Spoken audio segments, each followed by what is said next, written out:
Welcome in, everyone, on a Thursday here at the Voice of College Football,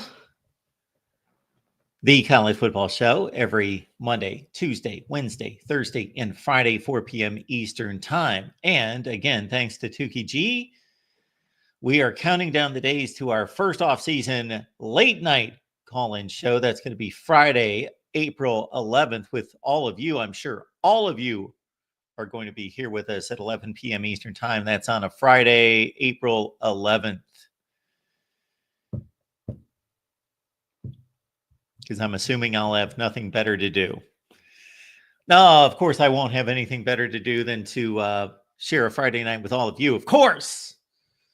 So what the deal is going to be going forward, and Tukey G was the one who was honored with the first week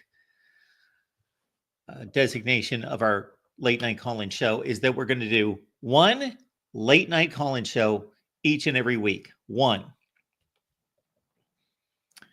So many of you, thankfully so, have come forward because I appreciate any kind of feedback, and I appreciate you caring enough to come forward and say, Mark, you don't do any late night call-in shows anymore. You used to do late night shows, and that's where we found you.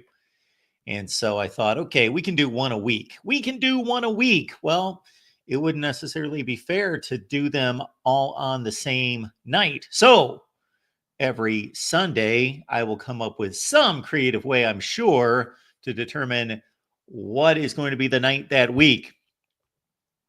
Might be based on my schedule, might be based, most of the time it's going to be based on all of you. I'll randomly select somebody out there, one of our faithful viewers, one of our community out there. You will choose, or we'll take a poll. We'll do something like that. So again, April 11th is our first off-season late night call-in show. Thanks to Tukey G, that Friday night at 11 p.m. Eastern Time. Hopefully we've got some folks showing up. I believe 28. Let's keep it rolling. Tukey G. Yeah. First in the door, time for some college football. And yes, hi to Karen. Very nice. All right, let's hit the news and understand that we've got a bit of a different type of show for you as we did a few days ago. No, that was last week. Last week, going into March Madness. Yes, that's right. We did a doubleheader with the Ohio State show combined with the main show here on Thursday, and then we did the Ole Miss show combined with the main show here on Friday, and we're going to do much of the same because we typically do our Iowa show on, guess what, the Iowa channel. That's on Tuesday at 5:30 Eastern, but they had a bit of a shakeup in the basketball program. They fired their basketball coach, and I believe they hired a new one. They had already fired the other guy.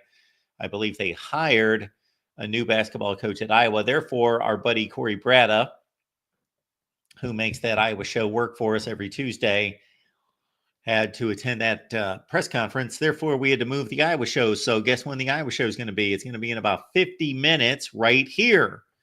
So for many of you that are watching on the Iowa channel, sorry, we will get to your Iowa football content very soon in about 45 or 50 minutes. If you're watching on the main channel, we thought this would be an opportune time to let you know that we've got an Iowa show that you should be checking out because it's fun.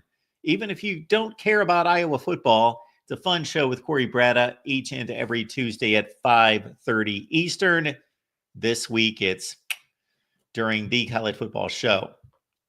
We actually have a big show slated for Friday as well.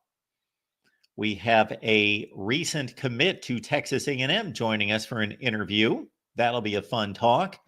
And then we also have Chris Drew stopping by from Menace to Sports. How about that? Comments, questions, anyone else? Seth, good to see you. Aiden's here as well. Great to see everyone. And we've got Bimba 7579. Let's get to the news, but first remind everyone that the Amazon link's in the description section of all the videos. When you shop on Amazon, please use the link that we provide. And again, I'm not encouraging you to shop on Amazon, but let's face it, most Americans do.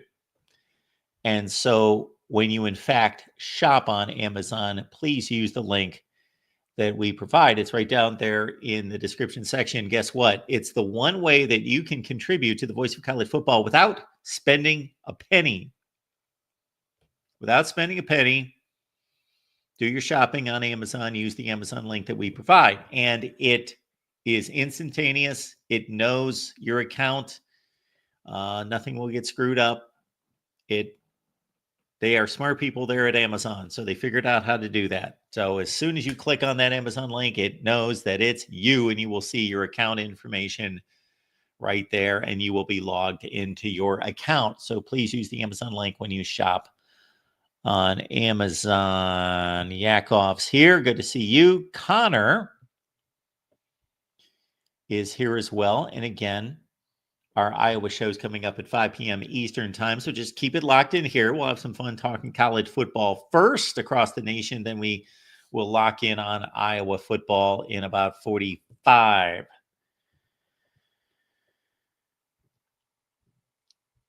Couple national headlines caught my eye today. One involved Mike Gundy.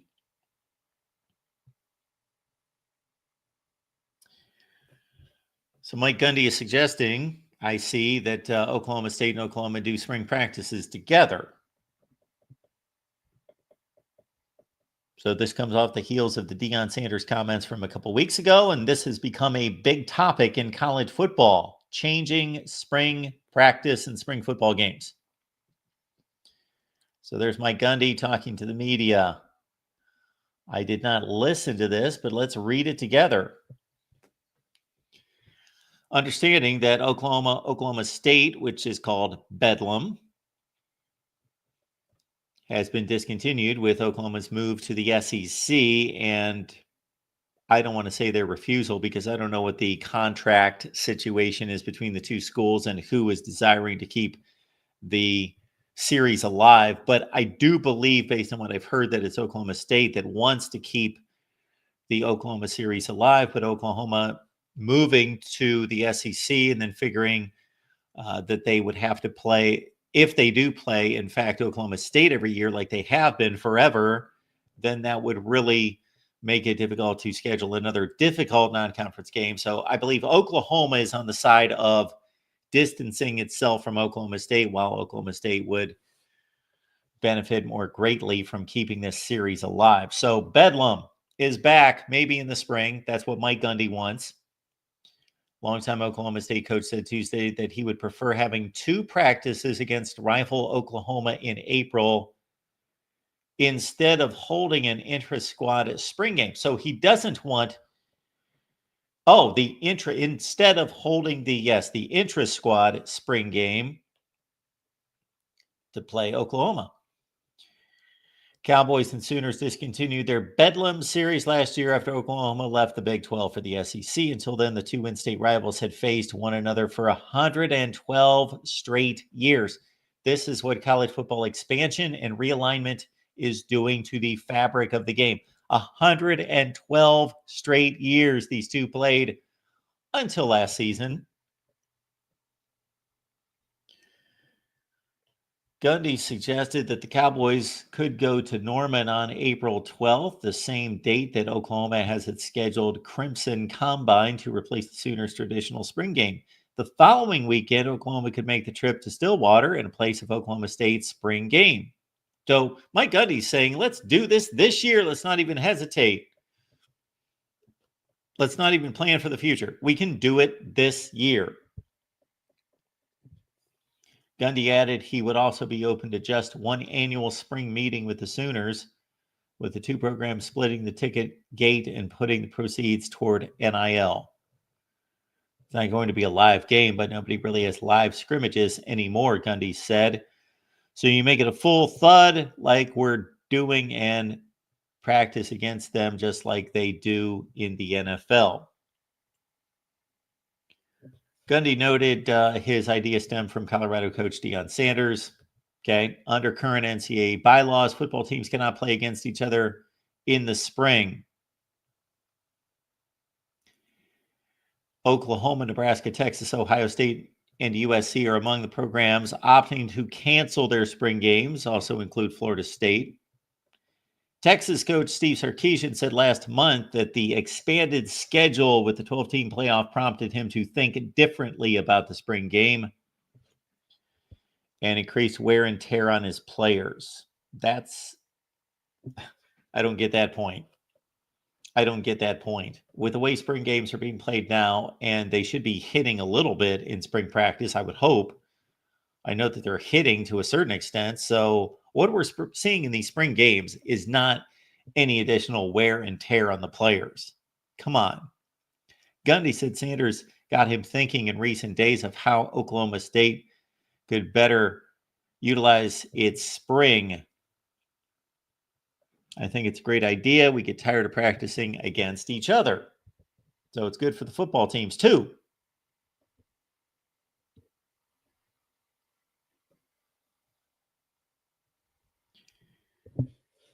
Jackson Johnson also already on the jump with his bowl projections this year. Oklahoma State in the Liberty Bowl. Chris, we know playoffs suck. We know what you think.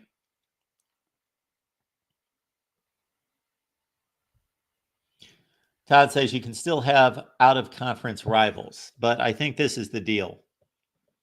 So consider, yes, there are plenty of non-conference rivals that are still played. The ones that come to mind are the ACC and the SEC games between Kentucky and Louisville, and Georgia Tech, Florida State, Clemson, South Carolina. Yes, they do exist. It is a bit of a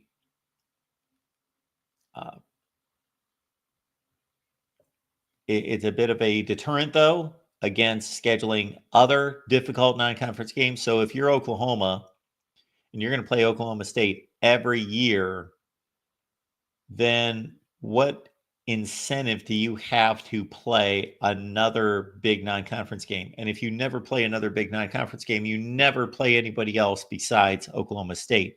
Like what happens with Iowa. Iowa played Pitt home and home about 6 or 7 years ago or more. Otherwise, Oklahoma or Iowa does not play anybody outside the conference. You can. Georgia did last year. They played Clemson and Georgia Tech, and Clemson played South Carolina and Georgia, and Louisville played Notre Dame and Kentucky. So teams do it, but there's just not much incentive to do it and make it more difficult on your team if you're going to play that out-of-conference rivalry game.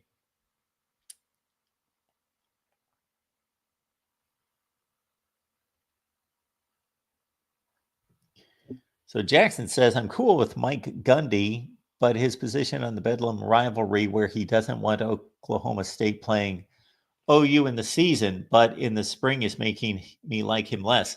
So did he state that he doesn't want to play Oklahoma during the season?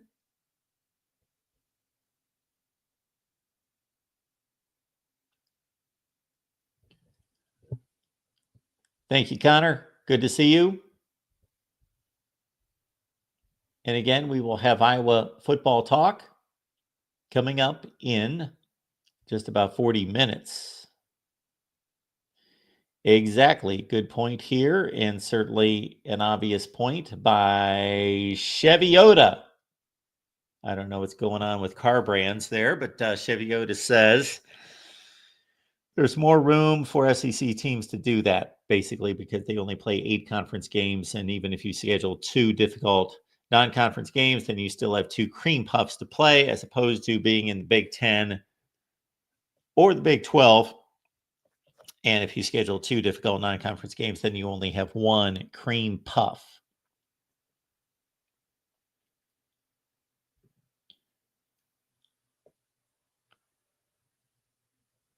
Thor's here, hair triggers here. Rivals scrimmaging. Yeah, I'm not crazy about it. I would rather see them actually play a football game. But maybe on the years that they don't play, doing this. So if, let's say we do in college football go to this format where teams are playing scrimmages instead of intra-squad spring practice games, spring games. They're playing other teams. And Deion's proposal, which again has been proposed by plenty of people in the past, so it's not his original idea, but he's the one proposing it now. Let's say that takes hold. I would say that Oklahoma State, if they cannot agree on playing every year, that they hopefully can continue their series going forward. We'll have to see if they've got any scheduled games on the books. But on the years in which they do not play, they could do this instead. They could play in the spring. That could be their spring matchup. And I would sign a contract that would basically say, we're going to play this many times in the next 20 years in regulation games during the fall. But when we do not play in the fall, we're going to play spring football games. So people get a taste of Bedlam every year.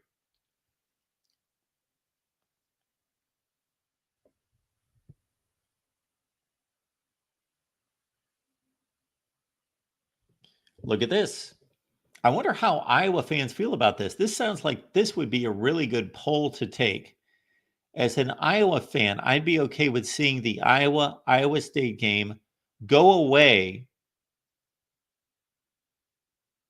so Iowa can schedule a different, bigger brand to play. So I'm assuming Oklahoma fans would be in the same boat.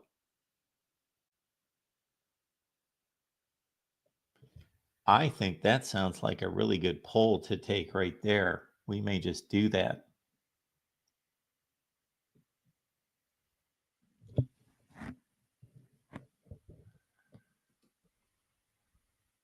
We're going to set that up right now. Let's see.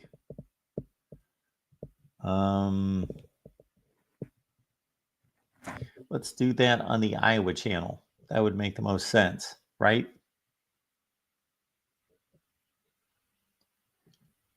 So I apologize for the scintillating dead air here, but hey, it's a bit of a workshop atmosphere today here. Let's go to the Iowa channel, and I'm going to put this poll up, and we'll see in the next hour and a half if it has much traction.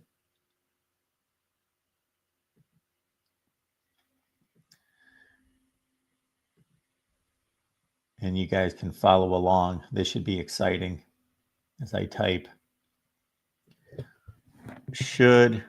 Whoop. Just happened here. Okay. Should Iowa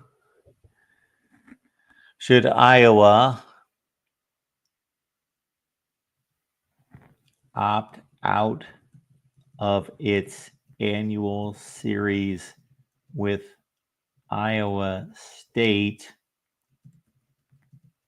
to play other non-conference opponents? And then maybe we should have a few different options here. We could go with yes,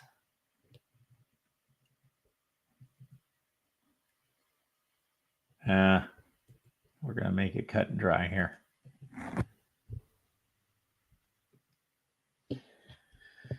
So there you go, Hawkeye fans. Answer for Iowa's side of this series, the Cyhawk series, whether they should continue to play this each and every year or maybe go play some other teams, because they don't.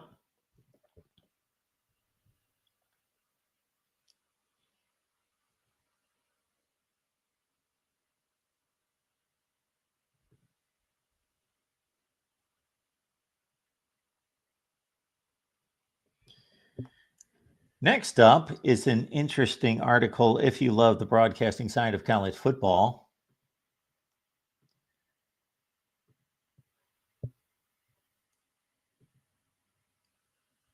we have one of the legends in the broadcast booth stepping down after this season. Longtime CBS Sports college football analyst Gary Danielson will retire after the 2025 season. That will be his 36th season on television, making him the longest tenured college football analyst on any network. Quote, I have discussed the timing of this moment with CBS Sports leadership over the past few years, and we felt it was important I remained with the team during our transition to the Big Ten. As we enter our second full season of Big Ten football and my 20th at CBS Sports, the timing just feels right. Danielson will turn 74 in September. Whoa! I guess I wouldn't have put that together. So Gary Danielson was a Purdue quarterback after Mike Phipps and before, well, after Bob Greasy, after Mike Phipps, and before Mark Herman at Purdue. Off the top of my head, I would say his first year in the NFL was probably about 1975. Might have been sooner than that. Might have been earlier than that if he's 74, and that was 21 years ago. So maybe 72, 73. Okay. Wow. Played 11 seasons in the NFL before joining ESPN in 1990. He called games for ESPN and ABC for 16 seasons before joining CBS in 2006. And I got to say, at the time that Gary Danielson left Disney, I probably thought at the time that he was the best going, that he was the best at his craft. I think the last game that he called, at least the last regular season game, was in 2005, was Ohio State and Michigan with Brent Musburger. But I would have rated him the best in the sport. Maybe I can't think, I'm not remembering a few people off the top of my head, but I know that I had great respect for him. In recent years, has he lost his fastball? Well, of course, he's 74 years old.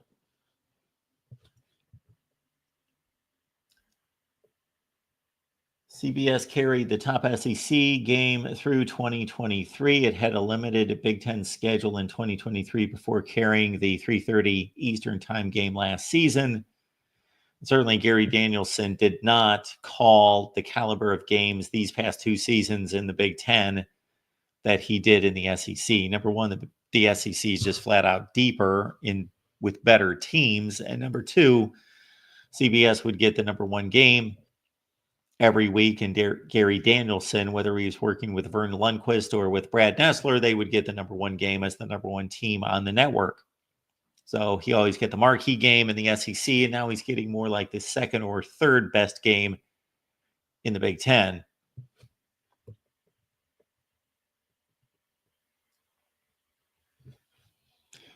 Gary Danielson is simply one of the greatest college football analysts ever, and even a better teammate, CBS Sports President and CEO David Benson said in a statement.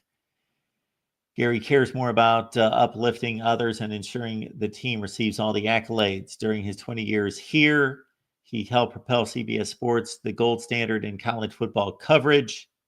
We can't thank him enough. He will always be part of the CBS Sports family and wish him the best in retirement.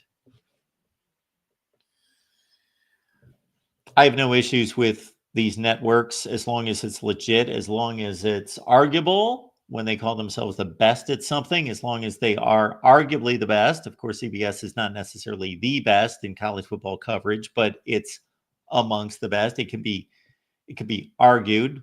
I would have no issue with somebody saying that they are the best. CBS announced that Charles Davis would take over as the lead analyst next year.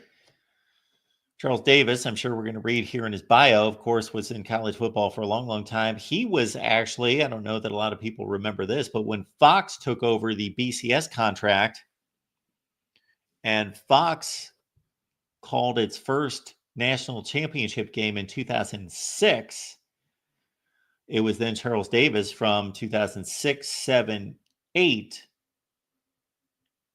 So Fox only had the national championship game for a 3-year contract, 07, 06, 7, and 8. Then it went back to ABC and ESPN in 2009 with the Alabama-Texas Rose Bowl game. So Charles Davis is taking over. He was Fox's lead college football analyst from 2007 to 14 before shifting full-time to NFL games. He joined CBS in 2020 and has spent the past 5 seasons as the analyst on the network's number 2 crew with Ian Eagle. So Charles Davis, I don't know if he initiated this or if the network initiated it for him, just believing that this is a better spot for him. But, we're not taking like the worst or the lowest rung of play-by-play teams and tearing them apart to move them to college football. So Charles Davis, yes, was getting premier games in the NFL on CBS. Earlier in his career, Davis worked 5 seasons as the lead analyst for TBS's game coverage of the Big 12 and Pac-10 conferences. He will work some NFL games, but J.J. Watt will move from the NFL Today studio to being an analyst with Eagle. Gary has been the preeminent voice in college football for decades and someone I have long admired and respected. Davis said, "It is hard to imagine college football Saturdays without him, but I am thrilled to get one last season with him.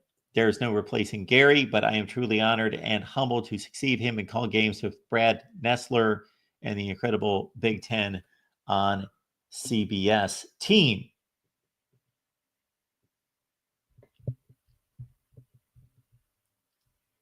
So these kind of announcements typically bring in the conversation of best announcers, favorite announcers, who's doing a good job, maybe who's not as good as their reputation, and so forth. So I will take any comments there in the chat that you have concerning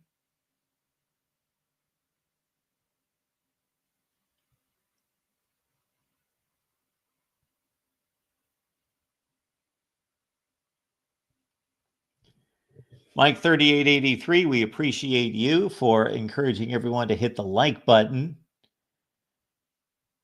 So Gary Danielson, at the age of 74, stepping down after this season at CBS. It was kind of odd to watch him, even though I'm old enough to remember Gary Danielson circa 2005 calling Big Ten games on ABC and ESPN, but he was always calling the high-end games. Gary Danielson had some clunkers. I know 2 years ago he had the Northwestern Rutgers game. That one comes to mind. I thought, man, this is kind of strange watching Brad Nessler and Gary Danielson call the Northwestern Rutgers game. And then during the preseason or the non-conference games, since Michigan didn't play anyone, I know that there was one of those Michigan clunkers that they called. Maybe it was Michigan and Hawaii or somebody of that ilk, and some other bad ones, some Ohio State clunkers against bad teams. So it's not all Georgia, Tennessee every week for Gary Danielson the last 2 years. Although they did call the Michigan USC game. They had Oregon, Michigan. They had Michigan, Illinois.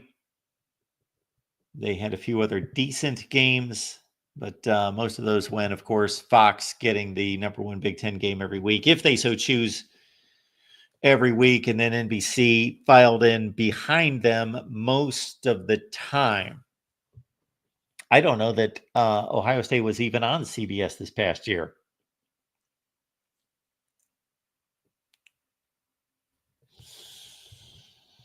I would have to think about that. I'm sure they were at some point.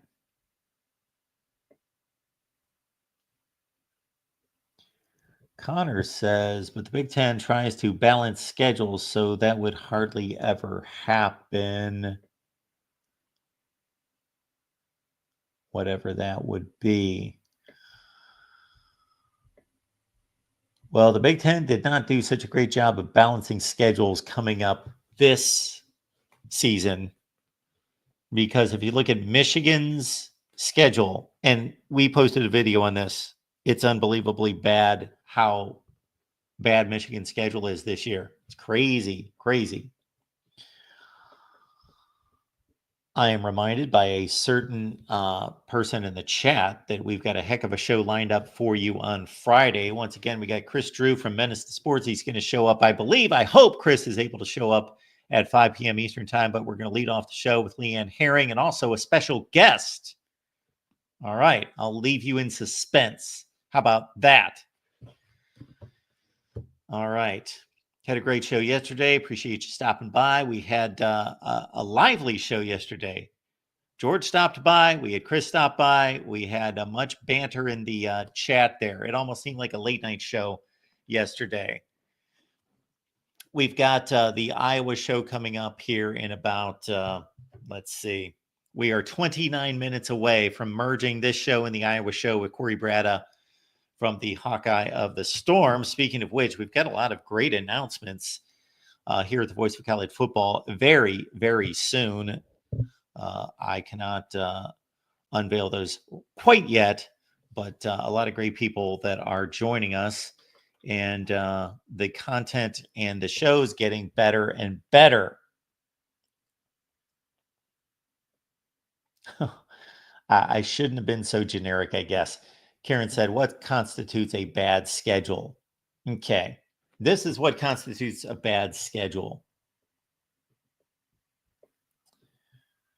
You will have to excuse me for just a second. I am going to provide graphics to supplement my point here about Michigan's schedule. And Michigan fans, don't take offense. I'm not blaming Michigan. They did not build their Big Ten schedule. I'm just making a point, and it also emphasizes how tough their Big Ten schedule was this past year. So, what we have here for Michigan,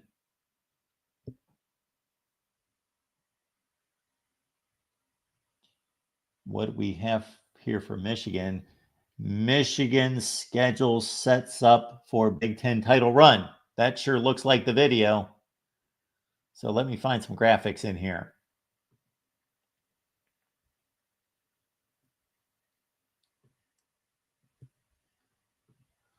So think of it this way.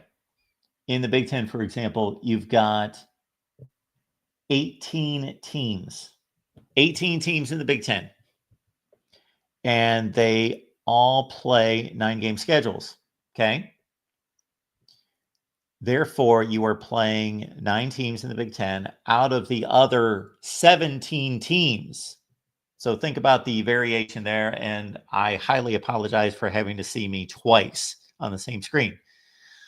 But if you have the opportunity to play 17 other teams in the conference, but you only play 9, that means that there is a wide variance of difficulties in schedules within the conference. And so last year, look at Michigan's 2024 opponents in the Big Ten.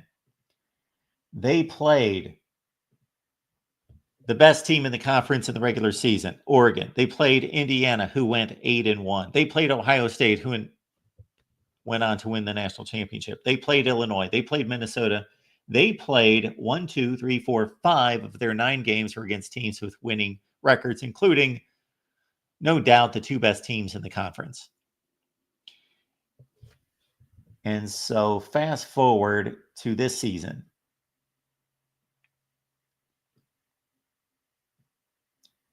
This season, Michigan is only playing 1 team, not 5 teams, only 1 team with a better than 500 record from last season. They're playing USC and Washington. Both teams went 4-5 in the Big Ten last year. But Ohio State is the only team with a winning record from this past season that Michigan is playing. Plus, they pick up these nice little matchups against Maryland and Purdue that they didn't play last year. They are playing a Maryland team that went 1-8 last year. They are playing a Purdue team that went 0-9. So if you put all this together,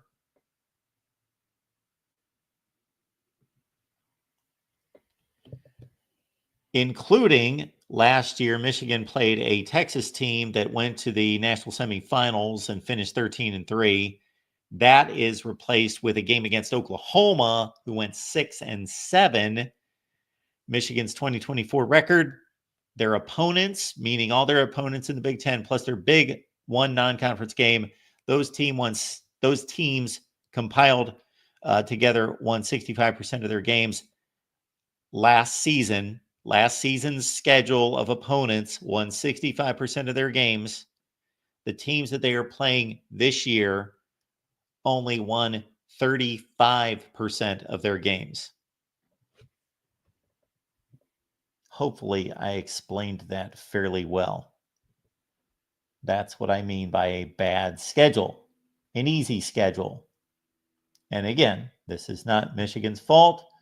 I would be surprised if a Michigan fan has not already said something bad about me. No, I think we're void of Michigan fans in the chat right now. Look at that, Jackson. Thank you so much for letting us know that we really want to get after this recruiting channel. I am telling you, it is phenomenal what we are doing over on the recruiting channel and the interviews we are getting with commits on a regular basis over there. All right, we do a show with Leanne Herring every Tuesday at 1 p.m. Eastern Time. It's our On the Move show. And yes, I'm going to take full credit for that. Going to take full credit for the On the Move show name. I am the worst at creating names. I am not creative when it comes to selecting names for shows. Thus, the college football show. I was creative enough to put the in caps because it kind of goes up along with the voice of college football, the college football show. And then with the rest of our shows, see if you can find the pattern. Can you find the pattern? Somebody told me recently, success in life is about finding patterns. Can you find the pattern here? Nebraska Cornhuskers live, Ohio State Buckeyes live, Michigan Wolverines live, Oklahoma Sooners live. I think I've made my point. Those are our show names. So we don't do a great job with show name, but for online purposes, SEO purposes, hey, that's what I went with. Plain and simple. But this time around with the recruiting show, I thought, just hit me on the move. Does that sound okay? And it got the approval from Leanne. So there we go. It's on the move. But thank you for that, Jackson. Yes, there is the link that, or maybe the link is not there, but everyone, we will get you the link for our recruiting show. Minnie is asking if we've done that winning percentage comparison for every team in the Big Ten. Well, just about every team in the Big Ten. Did I finish the Big Ten? I started in on schedule breakdowns, and I will do a Nebraska search because I believe we did hit on the beloved Cornhuskers here. Little GBR. Let's see. And we will be able to make a bit of a comparison. And as you can imagine, the reason I'm jumping on Michigan is for most teams, it's negligible. It's not a major difference. So I didn't make a big deal about it. So I posted an actual separate video for Michigan outlining this difference in schedule. So let's see what we got here. For Nebraska, we've got our schedule highlights include, we got some scheduling highlights. This Nebraska opener against Cincinnati really intrigues me. I think it's very odd. Not that Nebraska is playing Cincinnati, but that Nebraska is playing Cincinnati in Kansas City.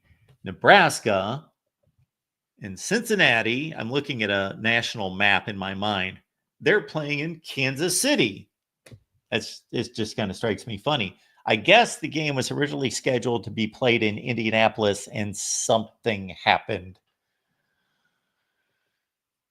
So I put these little nuggets together for Nebraska's opponents here. There we see,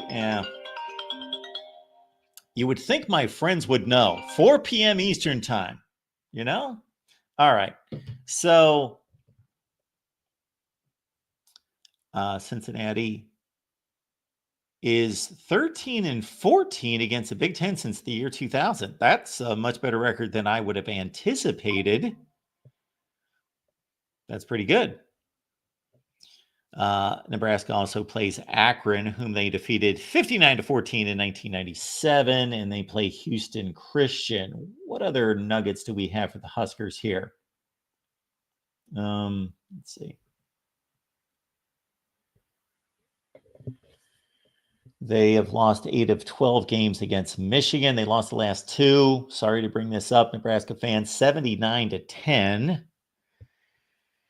Nebraska's 9-4 against Michigan State, but they lost the last 2. They're 2 out of 3 against Maryland. They did lose the last game in 2023. I remember it well. Nebraska, as they are apt to do, driving down the field for the game-winning touchdown, and they threw an interception in the end zone. And then Maryland immediately took it down the field and kicked the game-winning field goal. I am surprised by this all-time record that Minnesota leads Nebraska 37-25. Now, I know Minnesota pre-1960 was a juggernaut in the 40s, 50s, 60s, into the 60s. But man, 37-25. And Nebraska fans should hate Minnesota. They've won 5 consecutive games against GBR. What other notes do we have on Nebraska's season here? I think I did a comparison between 2025 and 24.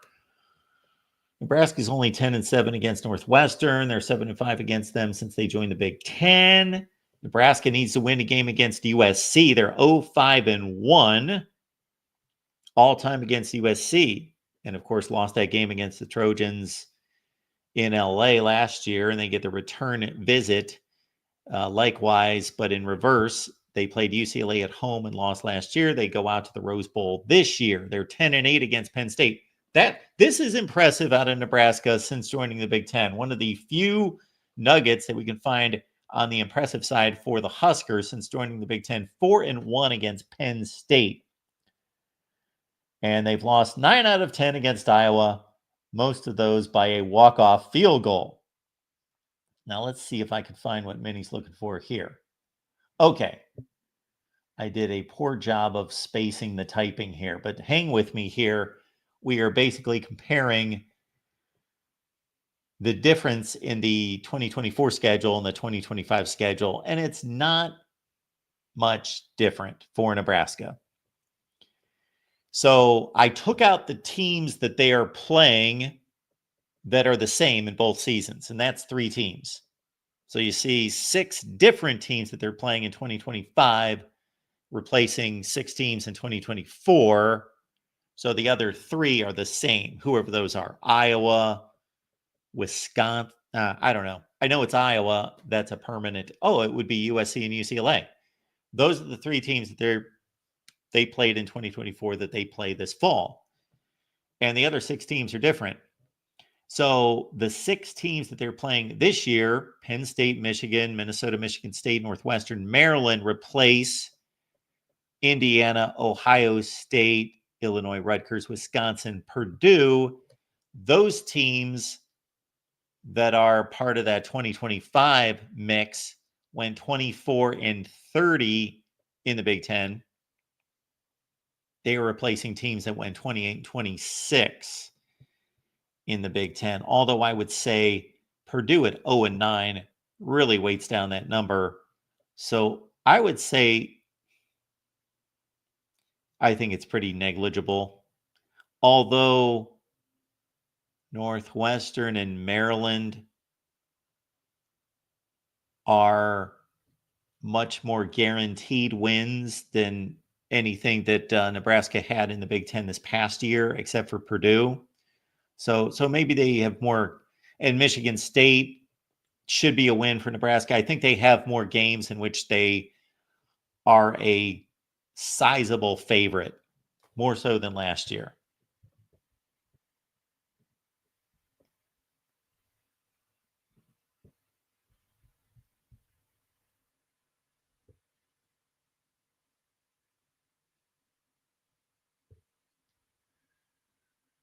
All right. We are just about 15 minutes away from our Iowa Hawkeyes live show, and we'll do that right here. So we don't do this very often, but things kind of move together. This week, because of the Iowa basketball situation, we moved our Hawkeye show from Tuesday to today. Corey Brad is just minutes away from the Hawkeye of the Storm. We are about 14 minutes away, if he's on time, which he never is, which I can't complain about because I never am either. So we'll do our Iowa show, and we will transform into Iowa Live, and I'm sure you will just be awed and amazed by the transformation. We have left the link in the chat if anybody wants to talk some college football. The only news that I could come across, folks, Gary Danielson, 74 years old, stepping down at CBS after this season, and also Mike Gundy, the latest college football coach that wants to play another team in the spring. So we got the coaches that don't want to be on TV because they don't want their players poached. Then we got the players the coaches that want to play an NFL style scrimmage or series of scrimmages against another team. But we don't know necessarily if they want those games to be on TV. Maybe they don't. This is my campaign for right now. We had our graphics department put this together. I demanded it be done in 72 hours. It took them weeks to do this.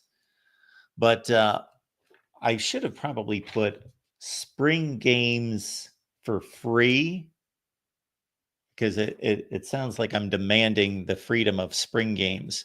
So maybe I didn't clarify that too well, and we need some tape. I went searching for tape the other day. I could find tape measures all over the place, but no tape. So I think this is the least we can do for college football fans. Spring games for free. Whether those are spring games like we currently have them, or we have scrimmages against other teams like is being proposed by Dion and others, whatever it is, free spring games. It's a billion upon billion dollar operation across college football. They can suck it up. What's it cost to put on a spring game? Everything free. Parking free. Maybe food. Charge for food. Fine, I get it. You know, that reminds me of the picnics we used to have at ESPN over in the, what was the name of that? What was the name of that amusement park? I don't remember.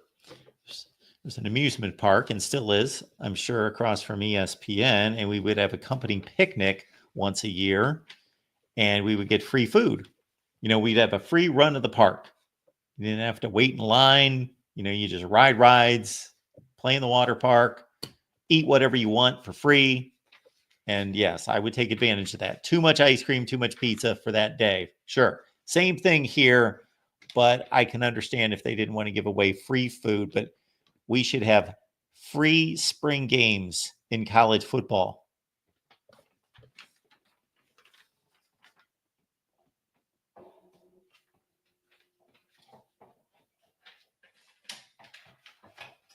Yeah, I will find some tape because we're going to promote that.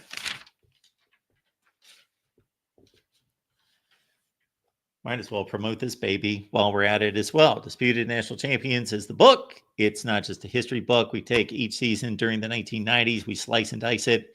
We tell you who got screwed, who got left out, what the storylines of the season are.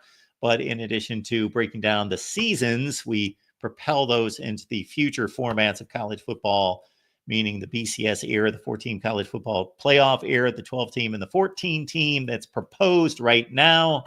And you can catch that link down in the description section of this and all the videos here at the Voice of College Football. Keep in mind, once again, as we announced at the top of the show, that we are bringing back late night call-in shows. No, not every night. I will not go back to that. No, that's not happening. But I do appreciate that people care so much that they tell me all the time, almost every day, Mark, start doing late night call-in shows. So we're going to do one per week. And it's going to depend on you. You are going to decide when we do the late night call-in show. It's in your hands. Tukey G, he got the first call. I don't know why I selected Tukey G. Don't accuse me of playing favorites, but there was a reason I selected Tukey G. So he said, you know what? Friday, April 11th at 11 p.m. Eastern Time.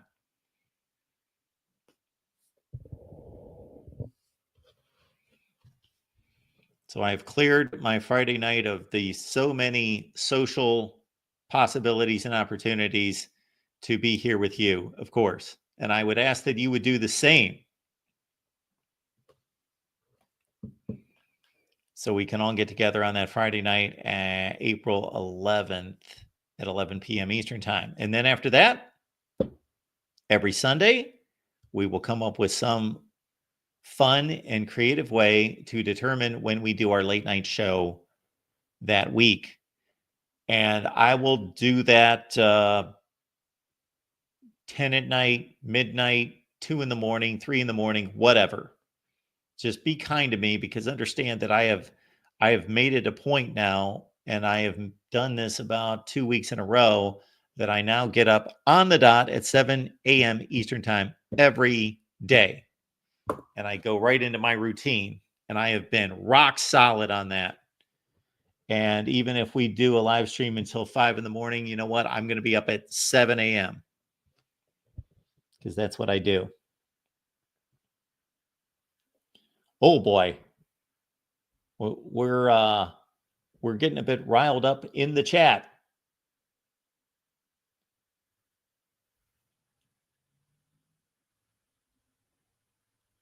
And we've got about 10 minutes to take your calls if anyone would like to call and talk some college football, because I'm never tapped out. I can just keep talking and talking and talking. We can pull up our SEC notes for the day and run down some spring football. We could do that.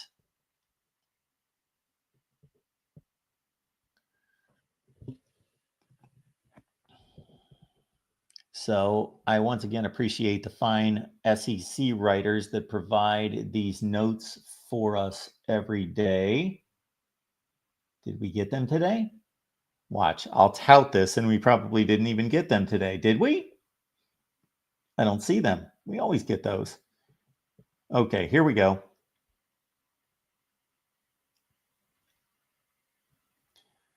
Okay, I am sure that this is at the top of everyone's sports agenda right now, is determining how many teams out of the SEC made the gymnastics national seeds. Okay, we do note that that came from Peter Burns, and we're going to have Peter Burns on actually here, the voice of college football.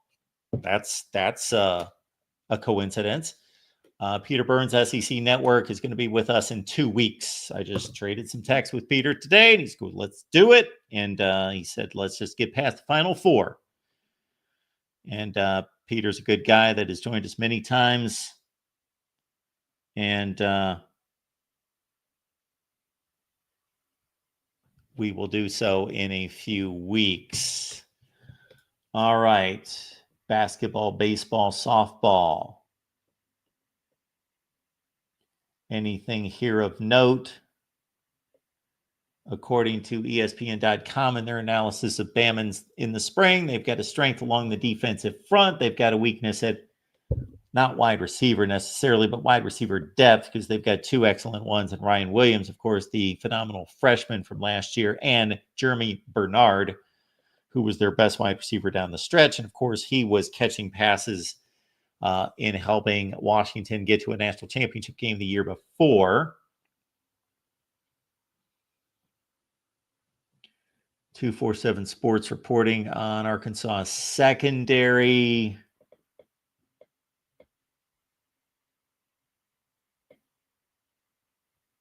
Auburn spring practice started on Tuesday. Watch the quarterbacks. Jackson Arnold throwing a couple of touchdown passes. One to Malcolm Simmons, another one to Sam Turner. Florida strength offensive line, bringing back 4 starters at Florida, including All-America center Jake Slaughter and All-SEC rusher Jaden Baugh. Of course, DJ Lagway back at Florida. He's a phenom. Weakness at Florida, wide receiver. 247 Sports. Florida's making a familiar addition to its coaching staff, bringing back former Gators tight ends coach William Piegler. He's coming in from the NFL, I believe.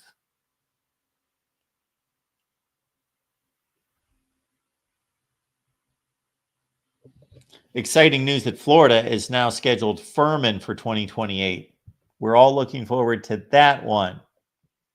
Oh my goodness. We still have, of course, the collateral damage, pardon the pun, from the Georgia incident with the freshman offensive lineman Marcus Easley suspended, and then Nitro Tuggle, the wide receiver. I saw a story today. I did not read into it any further, but the headline certainly caught my attention. 107 miles per hour for Nitro Tuggle.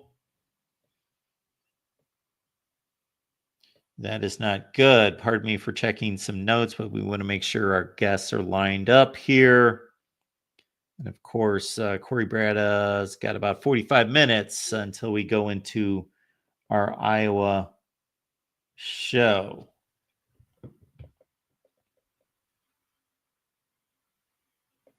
Yeah, this is something else with this Georgia situation. Unbelievable. Unbelievable. And yes, I am going to take the opportunity to tee up a shameless plug for the Georgia video I did.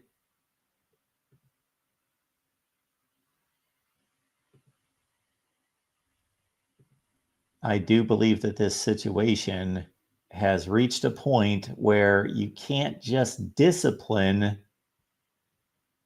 the players. This is out of control.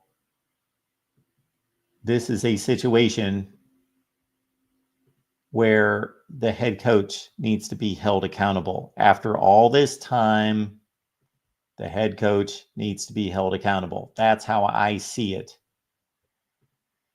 This is basically a demonstration I made earlier this week of showing you what Georgia football players on the road, this is not them on the field, this is Georgia football players on the road. This is how they treat Georgia highways. They basically just slam everybody off the highway. And that is a depiction of Georgia football players in their automobiles on Georgia highways and byways. Yes. It's just a bit much at this point.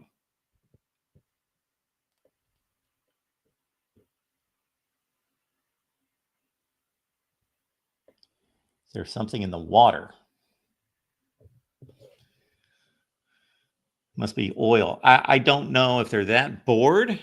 Maybe Athens is a sleepy town. I've never been there, but I know that that's the case with most college towns. But man, these boys like to, they love to race recklessly, don't they? And if that's all it was, hey, I love to drive cars fast too. Most of us do. Many of us do.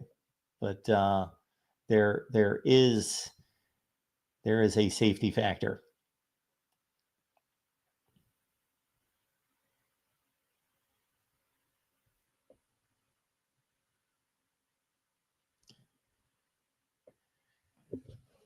Now that would be poetic justice of sorts. It would also be a bit funny. I don't know how well it would be taken, but I envision. So if Dabo Sweeney can have a slide, he's got a little fun little playroom with video games for the Clemson football team, and they've got a slide, then Georgia could build a racetrack out back, get it out of their system. Whatever it takes, get it out of their system.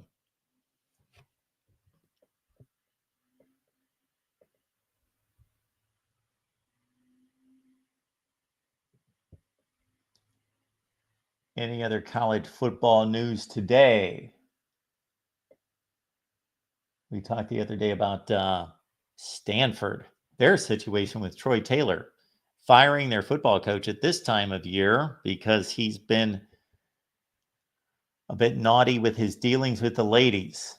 It's a bit disturbing to read about some of that behavior. Like, this is my bottom line response to these kind of situations. And if you're unfamiliar with the Troy Taylor situation at Stanford, where he was fired the other day, either go back to watch my video or you can just Google search Troy Taylor Stanford and you will find it easily. So I'm not going to go through everything that was supposedly said. I don't know how. Of course, they must have done their due diligence to investigate this to the hilt, because it seemed to have gone in so many different directions that it's hard to believe that he was innocent. It wasn't like one person stepped forward. This is my thought when I hear of situations and people in prominent positions that have, we're talking about the head coach at Stanford, the head football coach at Stanford. I know they're not a good football program or anything, but in the great scheme of things in life, on the American sports scene, in American life, he probably is in the top 0.1% of earners in the United States. The guy makes $4 or $5 million. Okay.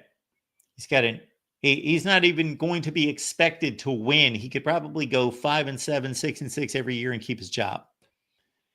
And he's got, I'm not saying the job's easy. It requires a lot of work, a lot of time, a lot of responsibility, a lot of hours. But you've been blessed with an opportunity, even if it's not in your moral fabric, even if it's not within you, the goodness of your soul. And I'm not going to go into any kind of spiritual take here of what good and evil is and right and wrong and anything, but I think we can all generally agree to some extent what that looks like, good behavior, even if it's not in here.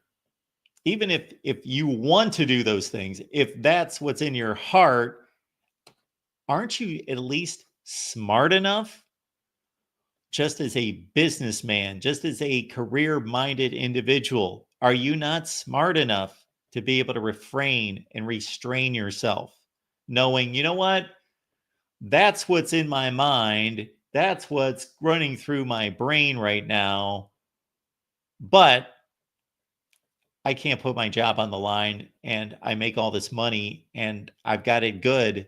No, to not have that much discipline, it's pretty pathetic. It is pretty pathetic.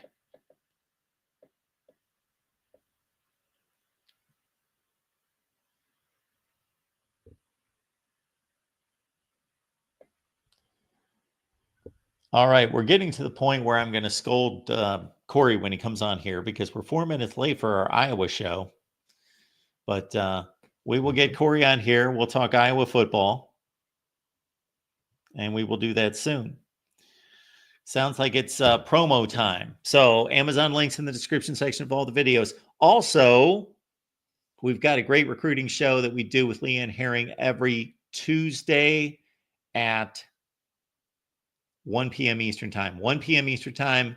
And she has done a remarkable job of bringing in some of the top commits across the country for interviews. And we've got another one lined up for Friday. We also have Chris Drew from Menace to Sports stopping by. So many of you love Menace to Sports, as Ohio State fans in particular. And Chris Drew from Menace to Sports is stopping by on Friday. We've got some good guests lined up for next week, like Will Gunter from the all-new Early Game in Columbia, South Carolina, to talk South Carolina. We got Chris Phillips lined up for next week from SEC Unfiltered.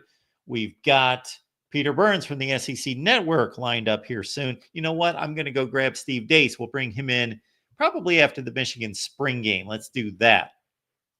Speaking of which, on the spring games, I know that Clemson and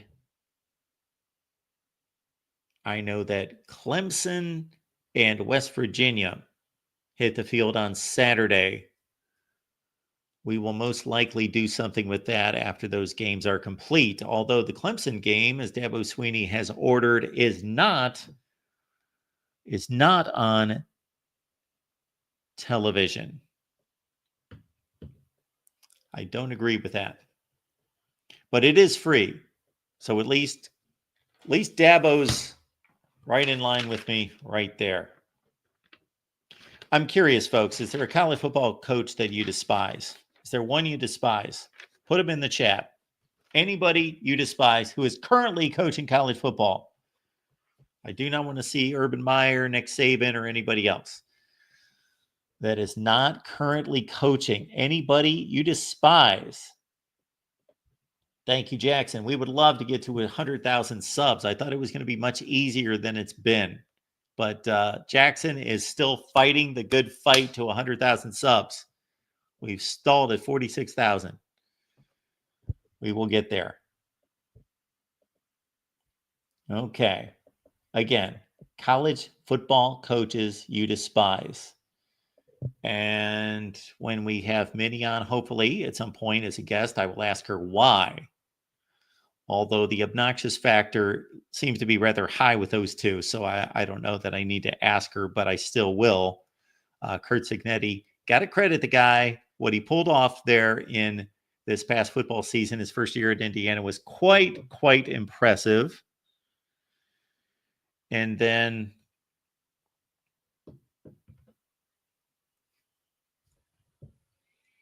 he, of course, ran into some better football teams at the end of the year. And PJ Fleck.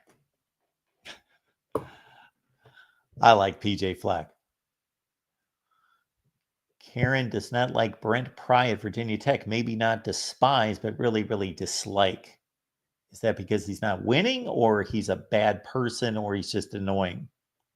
So that's kind of like, that would probably be the three categories I would throw these guys in. If you don't like somebody that you don't know, that either they're not winning. So regardless of this guy's a good guy and he could be doing everything else right in his personal life, but I just don't like him because he's not winning. That could be number one, category number one. Number two would be this dude's a bad dude. I don't know that we have any of these in college football right now that are obvious. I'm sure there's some less than spectacular men of integrity out there coaching college football, but I don't know that there's anyone that's obvious out there right now. Not that I can see. But there have been in the past guys that you thought, okay, this person's not necessarily a great role model, not a great person. He's given us indication and shown us a little bit of his private life to show us that he may not be the best person, and therefore I don't like him. Or category number three is just, you really can't pinpoint it. You know, we're all emotional. We're all visceral people that can't necessarily say why we like something or dislike it, but just that guy rubs me the wrong way. There's nothing wrong with him.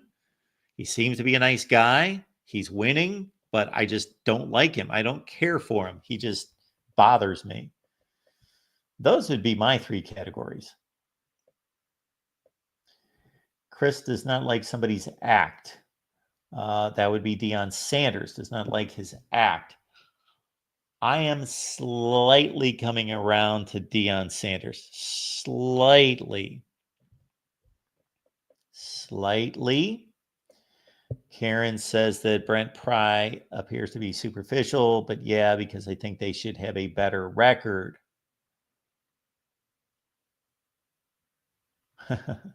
Minnie says all the dudes that she doesn't like are either annoying or they've said something against Nebraska.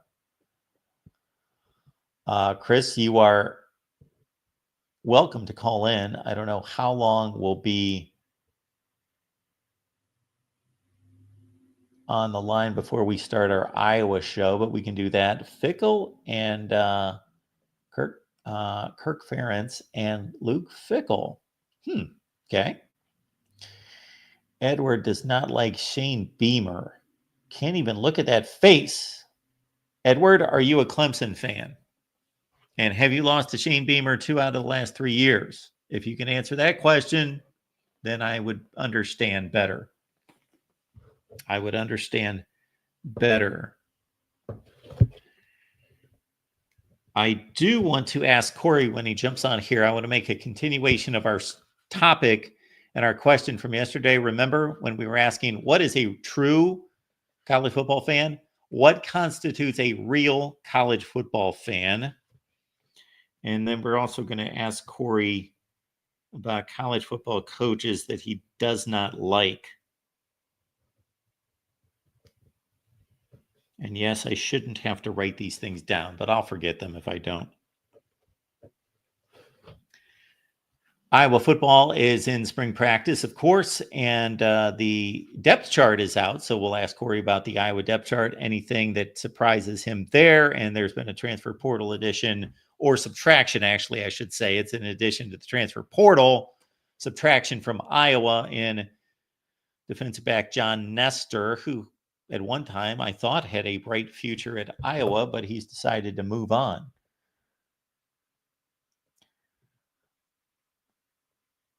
Minnie, that list it's growing longer and longer. There's just a lot of people you don't like. Deshaun Foster at UCLA, did he say something? He must have said something bad about Nebraska, because I've not seen anything out of Deshaun Foster that appears to be a negative.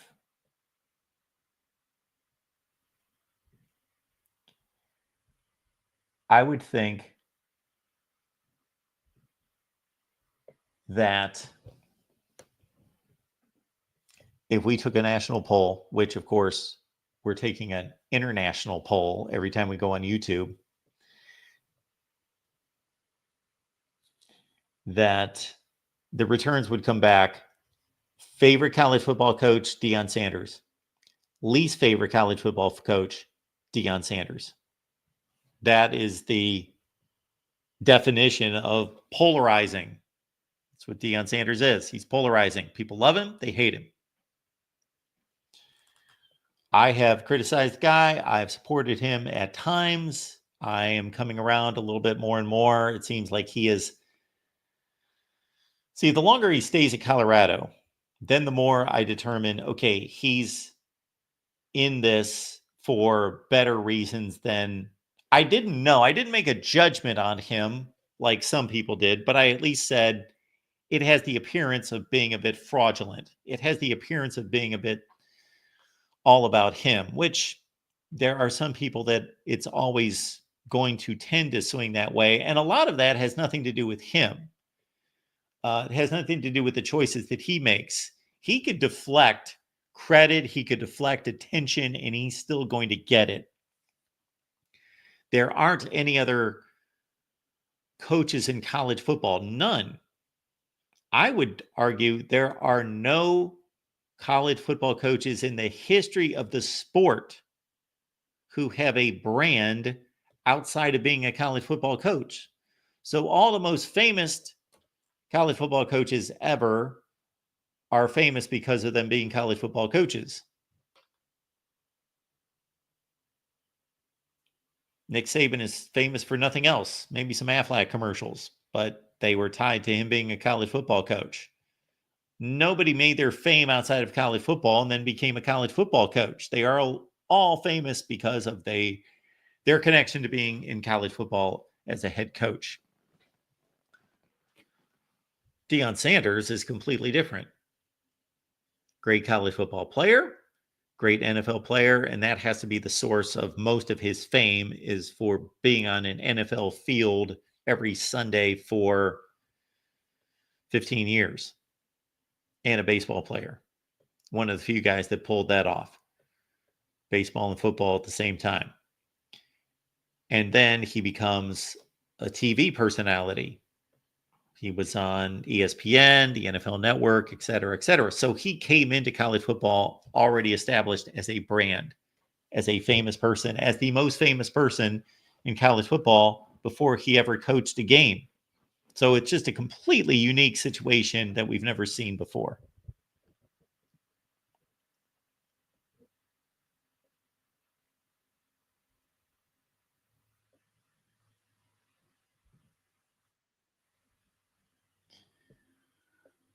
We are in the process right now of transforming from the college football show into our Iowa Hawkeye show, just like that, with the appearance and presence of one Corey Bratta from the Hawkeye of the Storm. So, Corey, I often get credited with being able to like carry on these shows for 4 and 5 hours by myself and just talk and talk and talk. But I got to say, vamping for the last like 15 to 20 minutes has been a bit difficult. I'm now ranting about Deion Sanders. Why he doesn't? Does he really spell his name Dion? Is that how you spell Dion? He does not.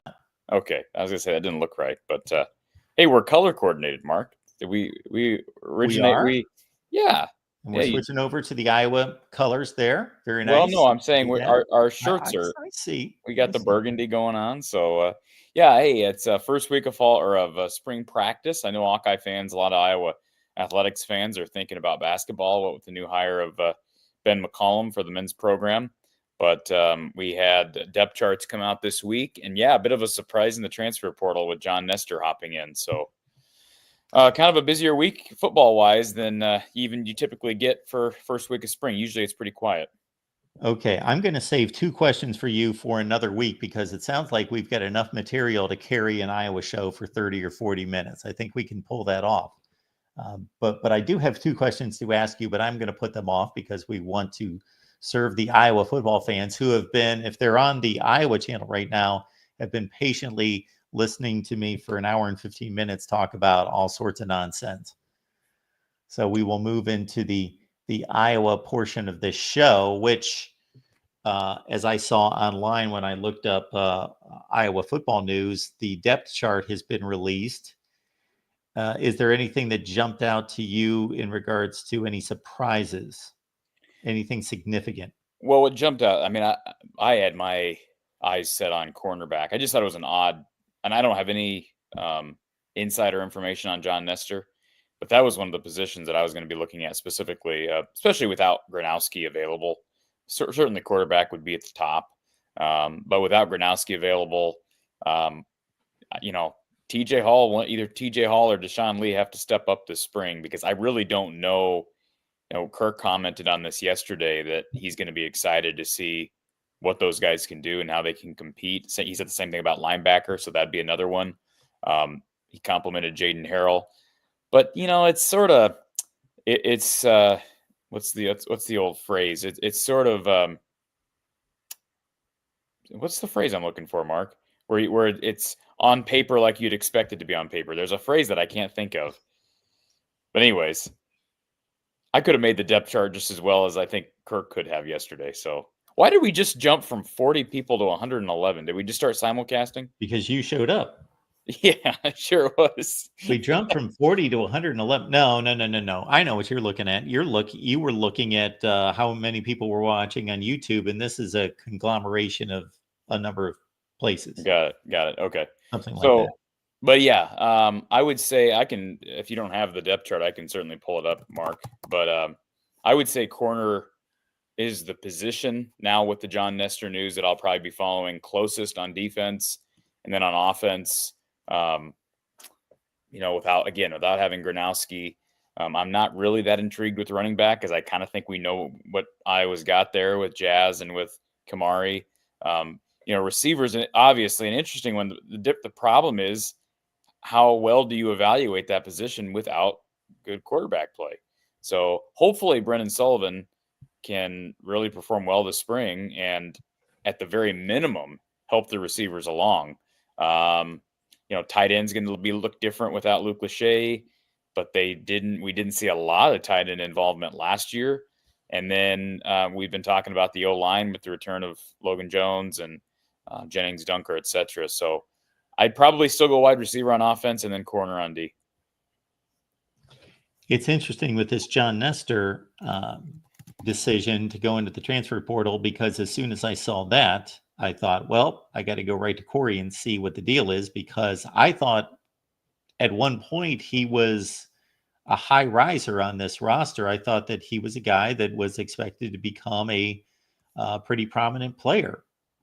Well, he was the youngest of the group. I mean, TJ Hall's technically going to be a senior. Now, I have to go back and look at his eligibility. I was thinking he had another year left of eligibility. It's fourth year, technically a redshirt junior. I believe the depth chart actually lists him as a senior. So, I mean, yeah. And then after him right now at the other position, it's Deshaun Lee, who's in his third year because he played as a freshman. So, yeah, Nestor would have had 3 years in front of him. I've heard some good scuttle on Rashad Godfrey, who I believe made his first appearance of his young career. He is of no relation to Charles Godfrey. He's been asked that question before, but it's not a real common last name. But heard good things about him. And honestly, when he got here, I thought size-wise, I mean, just how he's made up. I believe he's 6 foot or taller. And he's got some girth to him. I think he's listed at 195. So comparison, TJ Hall's 6'1", but 187. And Rashad's entering his second year. I kind of thought he was built more like a safety, but he's listed right now as a corner. And hey, more the merrier at that position. And we always talk about the injury woes they seem to have at corner year after year. So you got a couple of young guys who are very unproven in Jalen Watson and Rashad Godfrey, and then 2 guys who have been on the field but have not blown away expectations in TJ Hall and Deshaun Lee. So Nestor leaving, there has to be something else going on there for him to announce the day before the start of spring ball.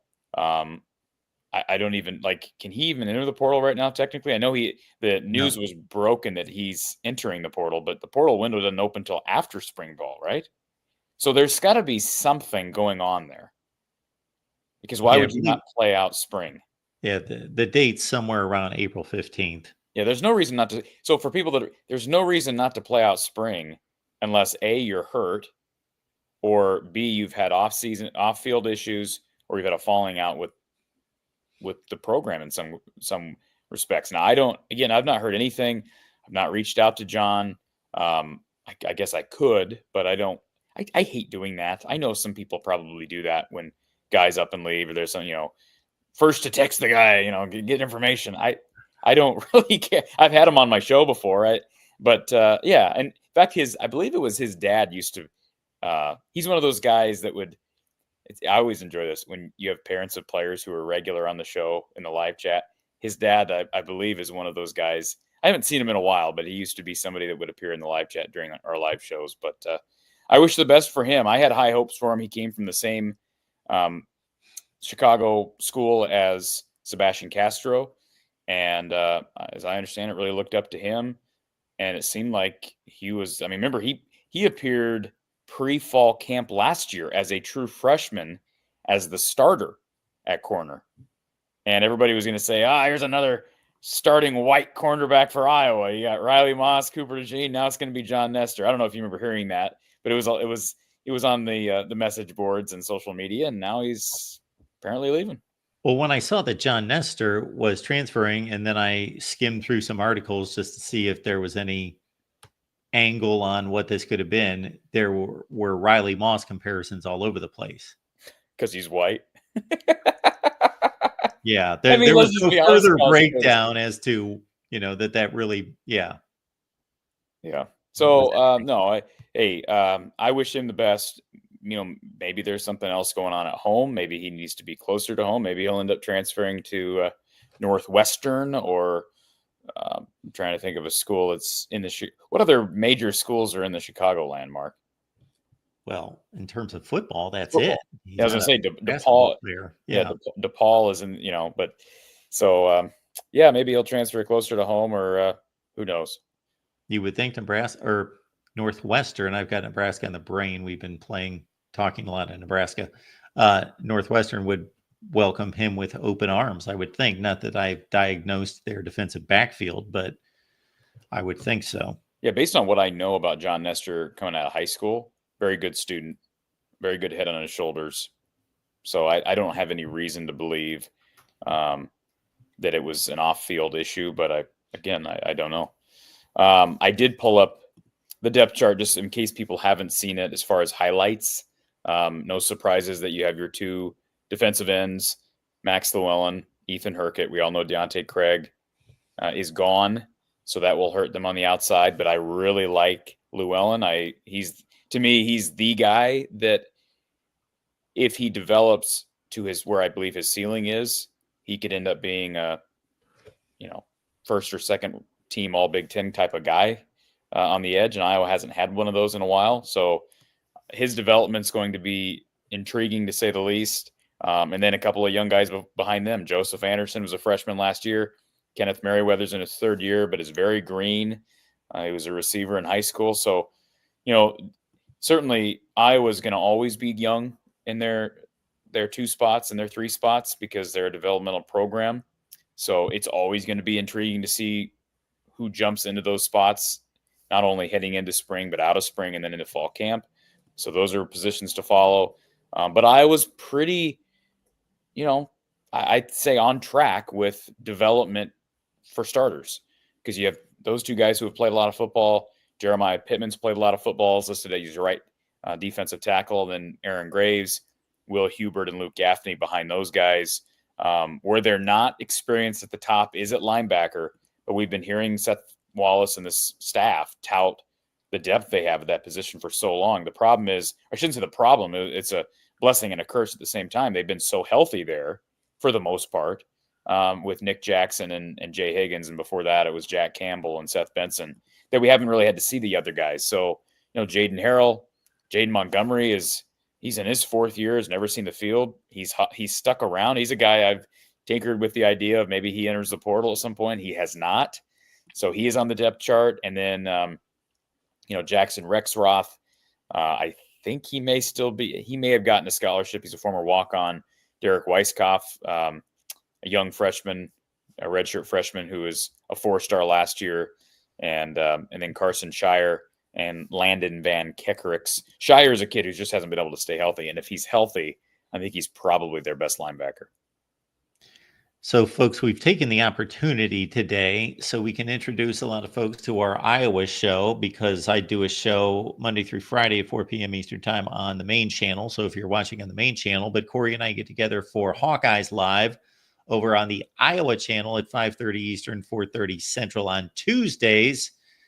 But Corey had an assignment because of the Iowa basketball situation to go to the press conference on Tuesday. So here we are on Thursday. So I thought, let's merge the two and we can introduce anyone who doesn't know about our Iowa show over to the Iowa channel with Corey and myself every Tuesday. Yeah, good stuff, Mark. I did catch a little bit of what you were talking about earlier. And I will say this too about depth charts. Iowa may be the most vanilla of anybody in the conference, just given who the head coach is. So that for anybody new to the show, I'm not trying to overstate what's listed on the depth chart, but I think most pre-spring depth charts are pretty vanilla. But Iowa's probably at the top of those. And I did miss one other position, I believe, and that's safety. Cohen Entringer's back. Xavier Wampa's back. The one guy they lose who had tons of experience, Quinn Schulte, and obviously Castro is a cash guy, but they get Cohen Entringer back, who will be running a lot at cash. And what am I saying again, Minnie? What am I saying? I'm guessing that she is alluding to coaches typically being conservative, because Gotcha. I think even if the coaching staff has an idea that somebody's going to get unseated by maybe a younger player, they don't want to throw that on a depth chart in the spring. Yeah. Right. No reason to do that. Like I said, I think that's the case even for pre-fall last year with NESTOR being the starter, if anything. And I don't know that Kirk is not a big rah motivational guy with the media, with depth chart releases, but like, if anything, list a young guy on the depth chart ahead of some veterans pre-spring, pre-fall to motivate those older players. If you feel like those older players have kind of lagged behind a bit in intensity and fire, that's maybe a way you can motivate some guys. I guess the other thing, the one thing I didn't mention about things to watch throughout spring, and we've been talking about spring for a few weeks now, is with Omar Young, what looks different, if anything, at running back? I mean, I don't know what we'll be able to say or see. Chris says I used to look younger. So have I aged a lot here in the last year, Mark? Maybe I'm just tired. Maybe I think it's the contrast. Possibly I'm just looking younger and younger all the time. That's what it is. Yeah, you are getting younger. Has anybody Yes. ever told you that, Mark? Yeah. You're actually getting younger. Sure, that's what's happening there. So, When Minnie is clarifying her statement about the depth chart and she says vanilla, the first thing that comes to mind is I have an issue every time I go to the store. Well, many times when I go to the store when I'm surveying the ice creams, because there's about 4 different types of vanilla.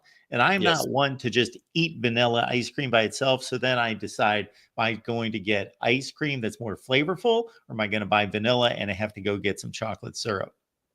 Chocolate syrup. Are you a chocolate syrup guy? Sure, chocolate. If I'm buying vanilla ice cream, Okay. See, I only buy vanilla ice cream if I'm having pie or if it's with cake. And if I'm going to have something on it, it's going to be something like hot fudge. I'm not going to waste it on chocolate syrup. Hot fudge or strawberries or something like that. I'm not much of a. I don't need just the cold chocolate syrup. Or if you can get the stuff that hardens, like what they have at Dairy Queen, but you can buy that at the store. Have you ever done that? I have. I don't understand the interest in that, or the fascination that it hardens. Wow. Okay. I mean, like I can imagine showing this to like a 7-year-old one time and then being fascinated that it hardened. But why do that, people buy it? Why do people buy it when they go to Dairy Queen? yeah, I don't know because I don't buy it. Now, I'm not going to pass. If somebody would hand that to me, I'm not going to pass it up. I'll eat it, but it's not something I would choose. It's okay. Yeah. We need to get off this topic because in the past we've gotten to talk about sub sandwiches, cookies. Yeah. Sweets are a challenge for you, right? And you're giving us a truncated show today too. That's true. Yeah. By the way, since we have less time, let me throw this in there. I had a great slice of carrot cake last night. I'll just say it. I have no interest in that, but why don't you like carrot cake? I don't like carrot cake. Interesting. Well, I had a choice. I had a choice between a double overload. I'll just say where this is from. Somebody brought it to me. It was from Perkins, but somebody gave me the opportunity at either. You don't know what Perkins is? The pancake place? They have more than pancakes. I think they're more known for pies. But anyways, choice. It's like a Bob Evans. You guys have Bob Evans. It's exactly like I've gone to Perkins for a long time. Okay. Sure. I just didn't know it was a dessert place. Are you serious? You didn't know they had pie and cake and cookies and muffins? When I think of Perkins, I think of pancakes. Wow, they have a whole bakery. Anyways, so I had an opportunity between a double chocolate overload slice of cake and a piece of carrot cake. And I picked the carrot cake, and the carrot cake had cream cheese frosting. It was made with pineapple, and I think, let's see, what was is it walnuts that's in that? But here's the deal. You want to know why? You want to know why? They were the exact same price, and they were supposed to be the exact same size. One of them was about 1,000 calories for one slice. The other was about 500. And I don't think I have to tell you which one was 1,000. That made your decision? I mean, it was the tiebreaker. They both sounded excellent. Do they advertise it with the calories there, or did you look this up? Oh, it was on the menu. I looked at the menu. Okay. All right. I was able to find the menu, and no. Yeah. I'm just saying, if I like both equally, I'm going to pick the one that's slightly healthier. I either determined that I'm going to eat junk or I'm not going to eat junk. And I don't care if it's 20,000 calories versus 500. I'm just going to eat it. Hey, have you been, just real quick, have you been back to the Culver's train? For a while, you were hitting Culver's hard. You were hitting it hard. I've been hitting Steak and Shake hard recently. Oh, you're going down a little bit there. That's a down a notch, Mark. Culver's is kind of out of my way. Steak and Shake. I see. Very convenient. Steak and Shake isn't bad, but Culver's has better French fries, better ice cream. Honestly, I think they're better in general. Yeah. Anyways. Yeah. I'm not going to make a call there one way or the other. I think so. I'll go your route. Tiebreaker might be that, Steak and Shake's convenient for me. It's probably cheaper. Yes. Steak and Shake, I think, is definitely cheaper. Although none of these places are cheap anymore. You can get a Steak and Shake, whatever the main burger is, which is a large burger compared to like a McDonald's burger. Yeah. And then fries and the shake, and it's like $4 or $5 less than McDonald's. Yeah, McDonald's is ridiculous. I'll say this: one of the things people go to Perkins right now, they have their 5 under 5, their 6 under 6, and their 7 under 7. So if you need a late meal and you like breakfast food, you go to Perkins and you order their 5 under 5, $4.99. You get 2 pancakes, 2 strips of bacon, and an egg. You get it scrambled because then they normally make them a little bigger because they're not actually cracking an egg. When they're making scrambled, they're just scooping out a amount of eggs. So they're really giving you more than one egg. You load that thing with black pepper and Tabasco. That will fill you up, especially if you eat the pancakes last. Pancakes are really You give a filling, lot of thought to this. No, I'm just saying, $4.99, you can't beat that. You can't beat that. No, Mark. you can't. You can't. I don't know what Waffle House, how that compares in price. That's pretty cheap too. They have gone up in price. I'll admit this. I went to a Waffle House when I was down in Nashville. Okay. But yeah, we can get off this subject. I mean, I could talk forever. I really like Bob Evans. I haven't been to a Bob Evans in years. Oh yeah, those are good. But you guys have those down there. We don't up here. I don't think there are Bob Evans around here. Well, I went to a Bob Evans one time in Sarasota. Oh, okay. Maybe they're down here. I'm not aware of the Bob Evans. The Waffle I think House. it's the last time I was at a Bob Evans. I've hit the Waffle House 3 times down here. Yeah. Are you a grits guy? You like grits? No. You don't like grits? Okay. I'm a grits guy, so. Really? If I go to Waffle House, I got to get grits. Yeah, they're just different. I can't make grits the way they're supposed to be made. So if I go somewhere that serves them. I'm not going to criticize or diss grits because I've never had them, but it just doesn't interest me. Never had them? No, never had them. Okay, well. When I first moved south, like years ago, and I ran into like McDonald's and some other places like that and could have meant, it would just shocked me that there were grits on the menu. Yeah. How much time do you have? I have a while longer. Yeah, I have a while because longer. We're either going to talk, if there are other Iowa topics, we're going to talk that. Otherwise, if they're not, I've got 2 questions for you. Go ahead. Okay. One question would be, what was the topic of our show on yesterday? I saw a tweet. I will pull it up as soon as I ask you the question because I thought it was ridiculous. Pardon me? I know what this is about. What a real college football fan is? What constitutes a real fan? Yeah, I saw the original tweet that some people think it's goofy for someone that didn't attend a school. Yeah. Consider themselves a fan of that school, which is such a ridiculous, in my opinion, such a ridiculous narrative because then you're telling me little kids can't. Like I was an Iowa fan when I was, I don't know, 10, 11, 12 years old. So that means you're not a real fan until you decide where you're going to college. I mean, that doesn't make any sense at all. Well, I would assume that individual, until they decide where they're going to college, it's fair game for them to be a fan of anyone. So if somebody goes to a junior college or to a community college, or no college, they can't be a fan of a D1 or of a of a high major program. I mean, that's just some elitist attitude that I think. I don't know, like, why are you an Ohio State fan? Didn't you graduate? You went to Kent. Didn't you go to Kent State and you don't follow the Golden Flashes? No. I couldn't tell you the last time I watched a Kent State football game. I don't think I have since I was in college. And you shouldn't have to. It's a crap program, with all due respect, Mark. It's a crap athletic program. It's a crap football program. And I shouldn't be just because I happen to go to a place that has a program, an academic program that I'm interested in studying and want to make a career out of, doesn't mean I have to love their athletics program, their athletics department. Yeah, I went for journalism. Now, this individual, I hate to give them this much pub, but I have been the last 2 days. So to be a fan of a college football team, they believe you either need to attend the college or your parents attended the college or you live within this. The third point is ridiculous, beyond belief. You live within 30 minutes at the university and regularly engage with folks from campus. Like this is going to be monitored or something.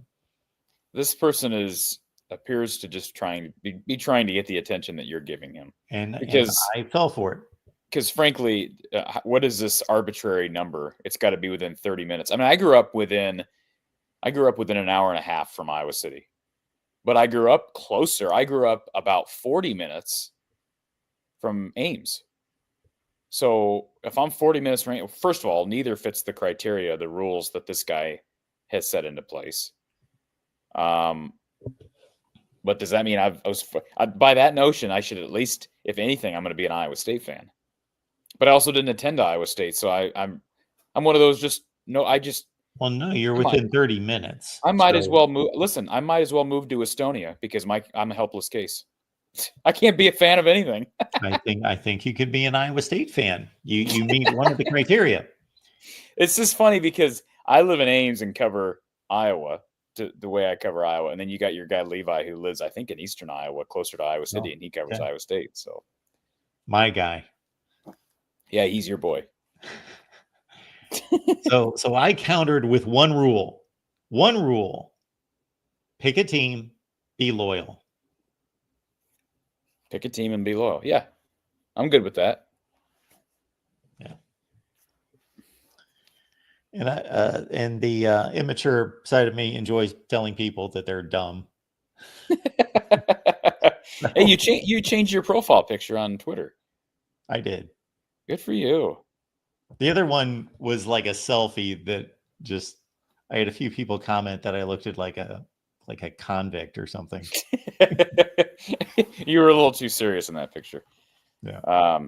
Okay, so we need to talk because people are going to be upset that we call this an Iowa show and we're not talking about Iowa. We talked about John Nestor. Very surprised when I saw it. Was not on my radar. I tweeted that out basically right after the Ben McCollum press conference heading back from Iowa City on Tuesday. Spring Brawl is underway now officially. We've got the open practice here in a few weeks. I'll be there for that. That is on. Did we get the date for that, Mark? Did I give you the date for that? That is on April 26th at, I believe, 10:45 at Kinnick Stadium. So we'll see what that looks like. There were a couple of notes that I had. Let me pull these up here. So the one thing that I believe you had reached out to me about, you can go ahead and share what you had to eat yesterday if you'd like, Mark. I reached out to you about. You reached out to me about something. Let me pull this up here.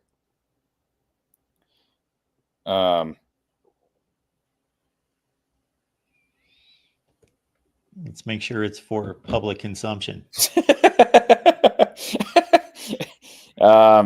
Now I can't find it, but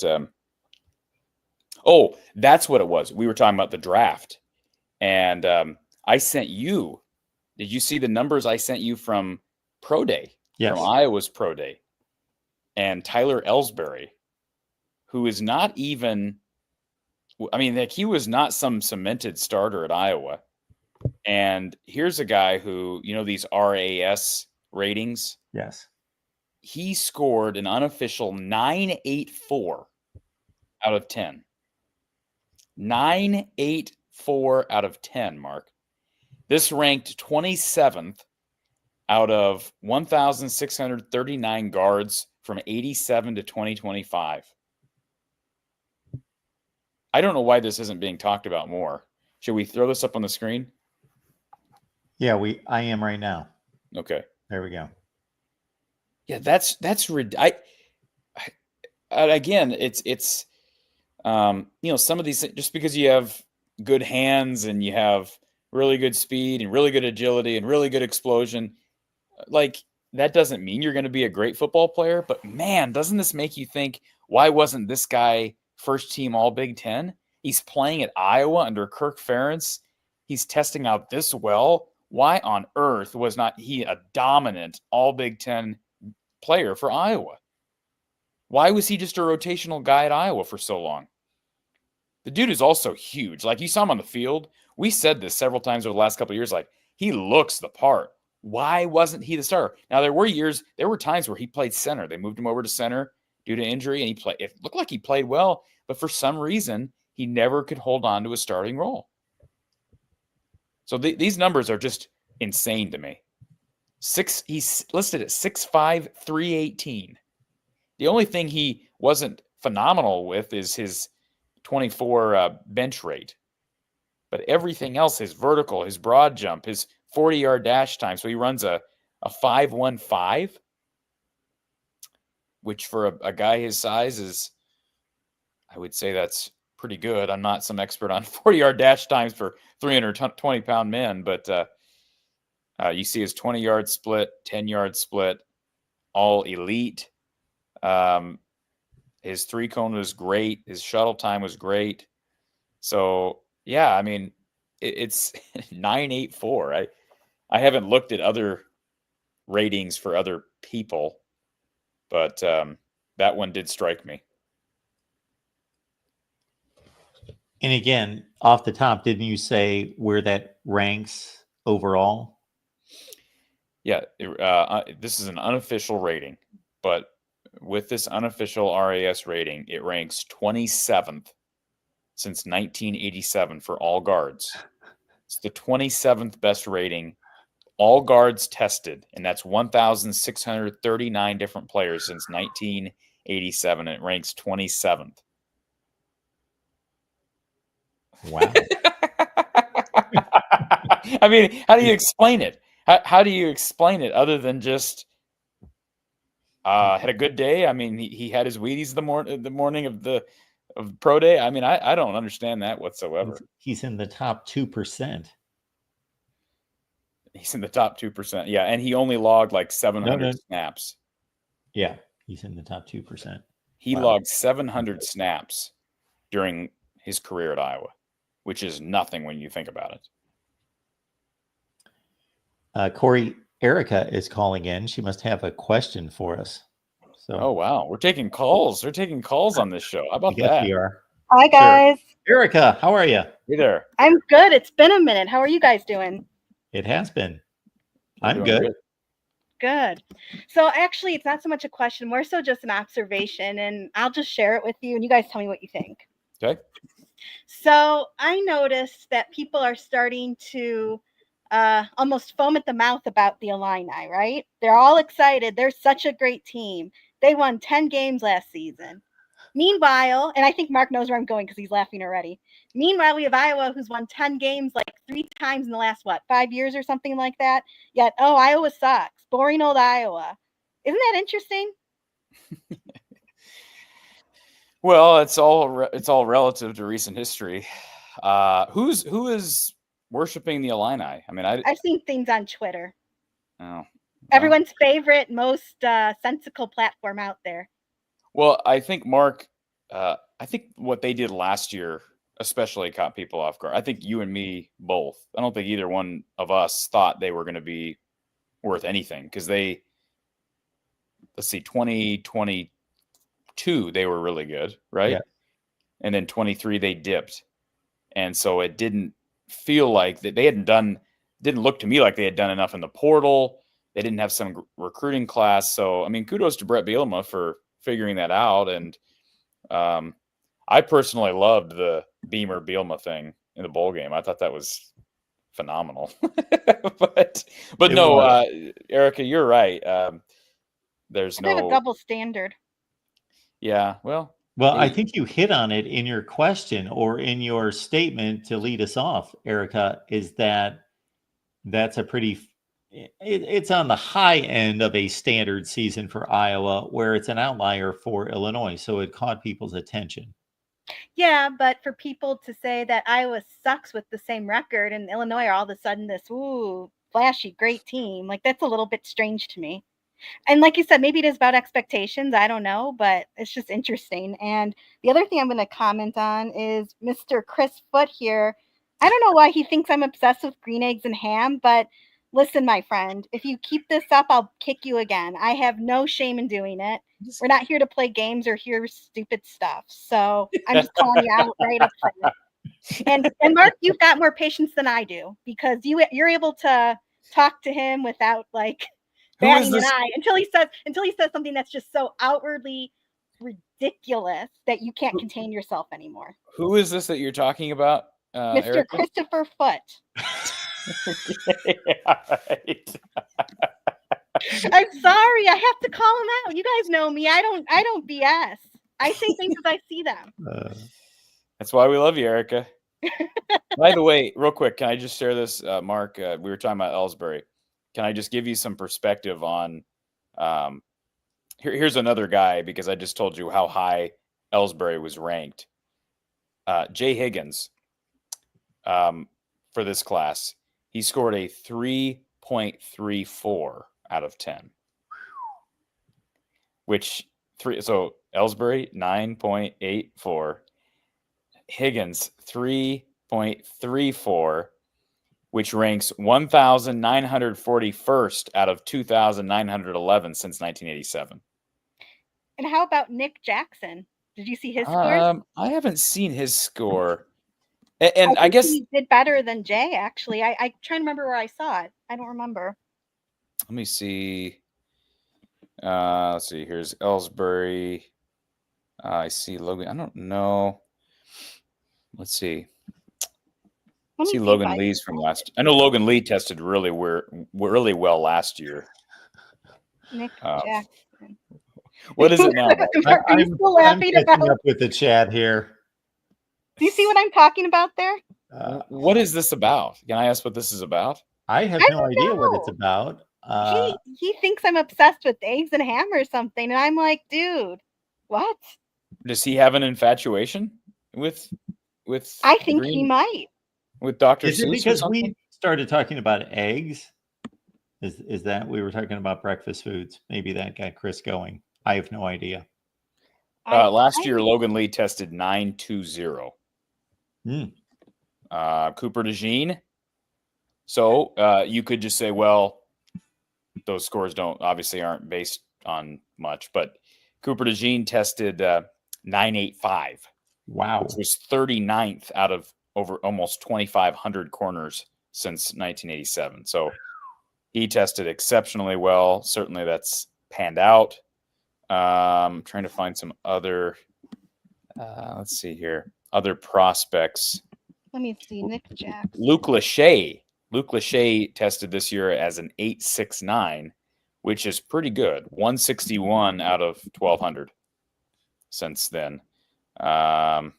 Now, this is in contrast to your response to most of the team's performance at the combine. Yeah, but Ellsbury didn't go to the combine. Didn't get a combine invite, I don't believe. So he's one guy. And remember, Higgins did not test well at the combine. Now, neither did Lachey to some extent. But you're right; these numbers are better than what he demonstrated at the combine. So again, part of it's just sometimes you have a good day, sometimes you have a bad day. You don't want to have a bad day at the combine. Lucas Van Ness, 2023, 9.39, which is 101st out of 1,600 defensive ends since 1987. Sam Laporta was over 9.02, which ranked 109th out of 1,100 tight ends. Rusty Feth was 5.57, which was just average. Y.A. Black tested here this month, 3.57 out of 10. Oh, That's his RAS score. Remember, he did not test well at the combine either, Mark. That's good for 1,183rd out of 1,800 defensive tackles since 1987.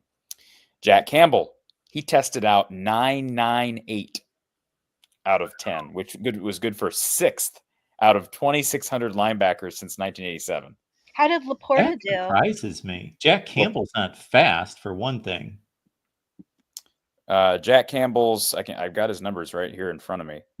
His 40-yard dash time was 4.65, which was considered decent, but his 20-yard split was excellent.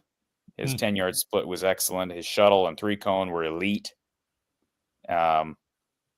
Obviously tests out very well, height and weight and vertical. These numbers almost impressed me, like seeing how RAS, which is relative athletic score, Kent Lee Platt, I believe, is the guy who founded this ratings system. It does sort of, I don't know if scouts look at these things. They're looking at combine results, they look at pro day results, but you asked about Laporta. Erica. Yeah. Laporta was 902, so pretty okay. good. Yeah, that 2 is years pretty ago. good. Yeah. And Logan Lee was the other guy that tested pretty high, given the fact that he wasn't. I don't know where he ended up going. Did he end up with the Steelers? I think he ended up with the Steelers, but he tested out 916 out of 10. Didn't he end up getting put on the field as a tight end, or wasn't there talk of it or something? I'm trying to remember. I don't know about that. His rookie year, he's only been in the league 1 year.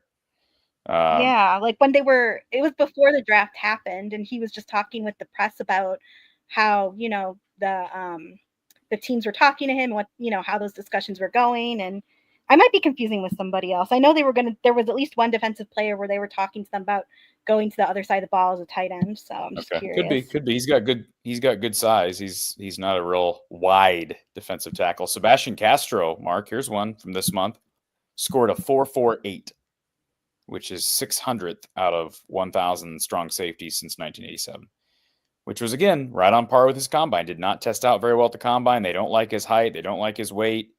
Don't like his – which this one's interesting. Given how we looked at him at Iowa and how he played, it looked like he was a shot out of a cannon half the time.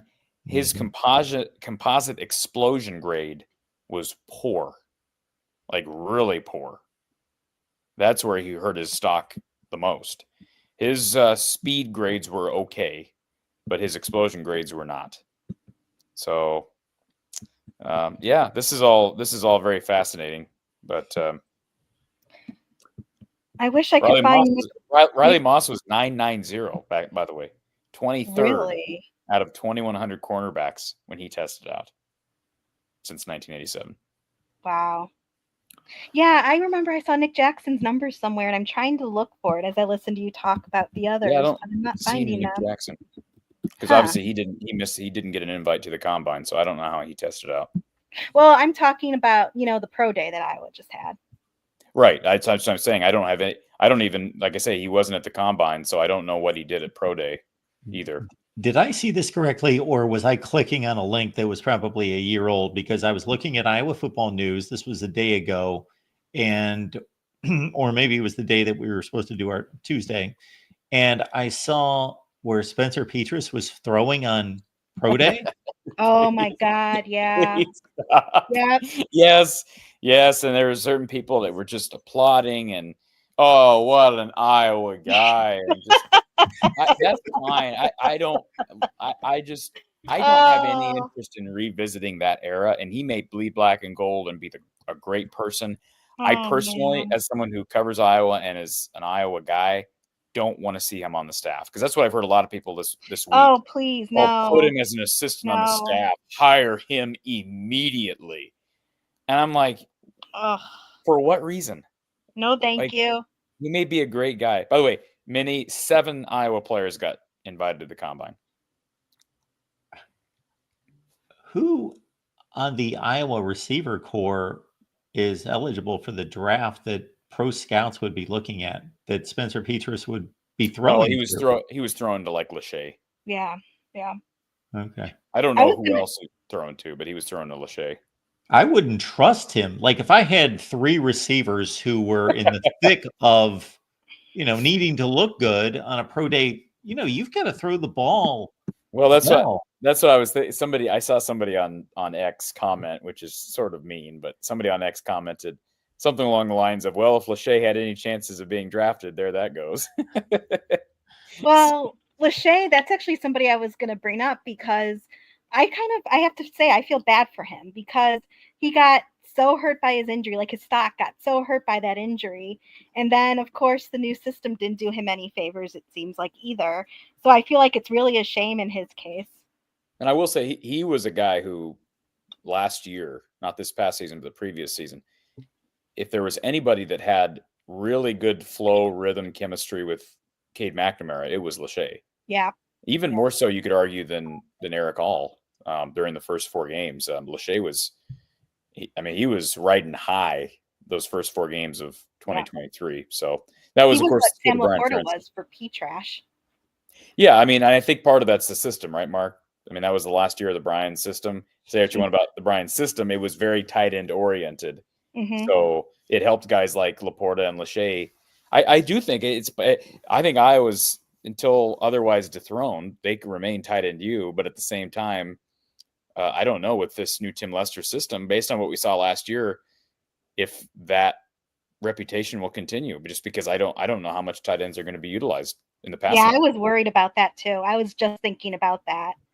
But have I the think tight ends been that prolific at Iowa before? I think it's more about how much they have developed and progressed into the NFL. Yeah, I think to some extent, but like George Kittle still got a lot of looks in college. I don't know where Lachey is going to get drafted, and with those numbers, and maybe that's just a anecdotal. It's just an individual problem that he's got, but he didn't test very well at the combine. He tested okay, I guess, on pro day, but he's got to get in somewhere and prove himself somewhere and stay healthy. Like Erica said, he had a pretty serious injury his junior year. And I don't know, like after that, they got some good talented guys on the roster right now, and Stringa and, Ortworth and Burt and Gavin Hoffman. They got the kid coming in from Clear Lake, Thomas Meyer. But I just wonder if tight ends will, not like Iowa's really been able to land the 4- and 5-star tight ends. They've done it with guys that weren't projected to be great players. Noah Fant, Sam Laporta, TJ Hawkinson, none of those guys were highly touted. So I'd also like to say to Mr. Christopher again, he's saying I eat Easter eggs. I'm actually Jewish, so I promise you I don't. And if you keep saying this stuff, I will kick you out of the chat. I'm gonna let you handle this one, Mark. Well, I will simply say that this chat situation has deteriorated to the point where I've noticed that Chris has been talking to himself like for 8 or 9 consecutive comments at times where like nobody's responding. He's talking to himself? Yeah. That's not good. Yeah, he like went on for how many minutes would that have been? It was when he was talking about the eggs, which I don't know I think he might be on the wrong channel, if I'm being honest. He needs to find an egg channel. Well, Chris did not finish yesterday's live stream in a good mood. Oh really? Whatever I had to say to him, however I told him to wave goodbye, that I had had enough. And yes. So. Is my last name Foot? What? I'm not even gonna try and answer that because this probably is about Iowa football, not about me. Point. Not about me. This is the most unique Iowa show, like Iowa football at the Voice of College Football show, Mark. I promoted this yesterday on my channel. Did I tell you that? Did you really? I did. I always do. Well, if you always do, then it's not like a special occasion that you did. Well, normally it's not like this. Yeah. I actually had no idea you guys were going live today until I happened to see it on my video feed. This is a unique experience. Mark, you and I don't normally see each other between Tuesday and Tuesday. No, we don't. And I mean, I see you because I watch your channel. You never see me because you never watch my channel. But right, Mark? I do watch. I watched your channel more this past season than I ever have. Because there's been more women's basketball coverage. More women's basketball coverage. And that's what I was watching, yes. Yeah. No, we had the Friday night UCLA game gave me reason to I took in quite a bit that night. They had another Friday game, didn't they? Well, Nebraska. Well, Nebraska. Yeah. I don't know if I'm sure I saw some of that. I think those were the only 2 though last year, right? Yeah. I'm busy on Saturday. You normally get ready for the big game on Black Friday. You're getting ready for Saturday. Game. I'm still doing my job. By the way, how do you feel? Change the subject. How do you feel about Neapolitan? I loved it when I was a kid. I never buy it now. Why don't you buy it now? Don't think about it. Don't really consider. Maybe I got too much of it as a kid. My grandma, I would go over to my grandma's house on the weekends, and she would always have Neapolitan. It's it's good stuff. I mean, I mean, you're talking about the ice cream. Yeah, Mark, you seem like a Neapolitan type of guy. Like you like chocolate, but you like strawberry. Hidden insult. You're not somebody that I could picture going to Dairy Queen and getting one of these fancy blizzards with 4 different things in it. Like, Well, when I get a Blizzard, my number one Blizzard is Reese's Peanut Butter Cup. That's my number one Blizzard, and then number two is M&M's. I had Ooh. somebody give me, like, you like how all these people are giving me stuff.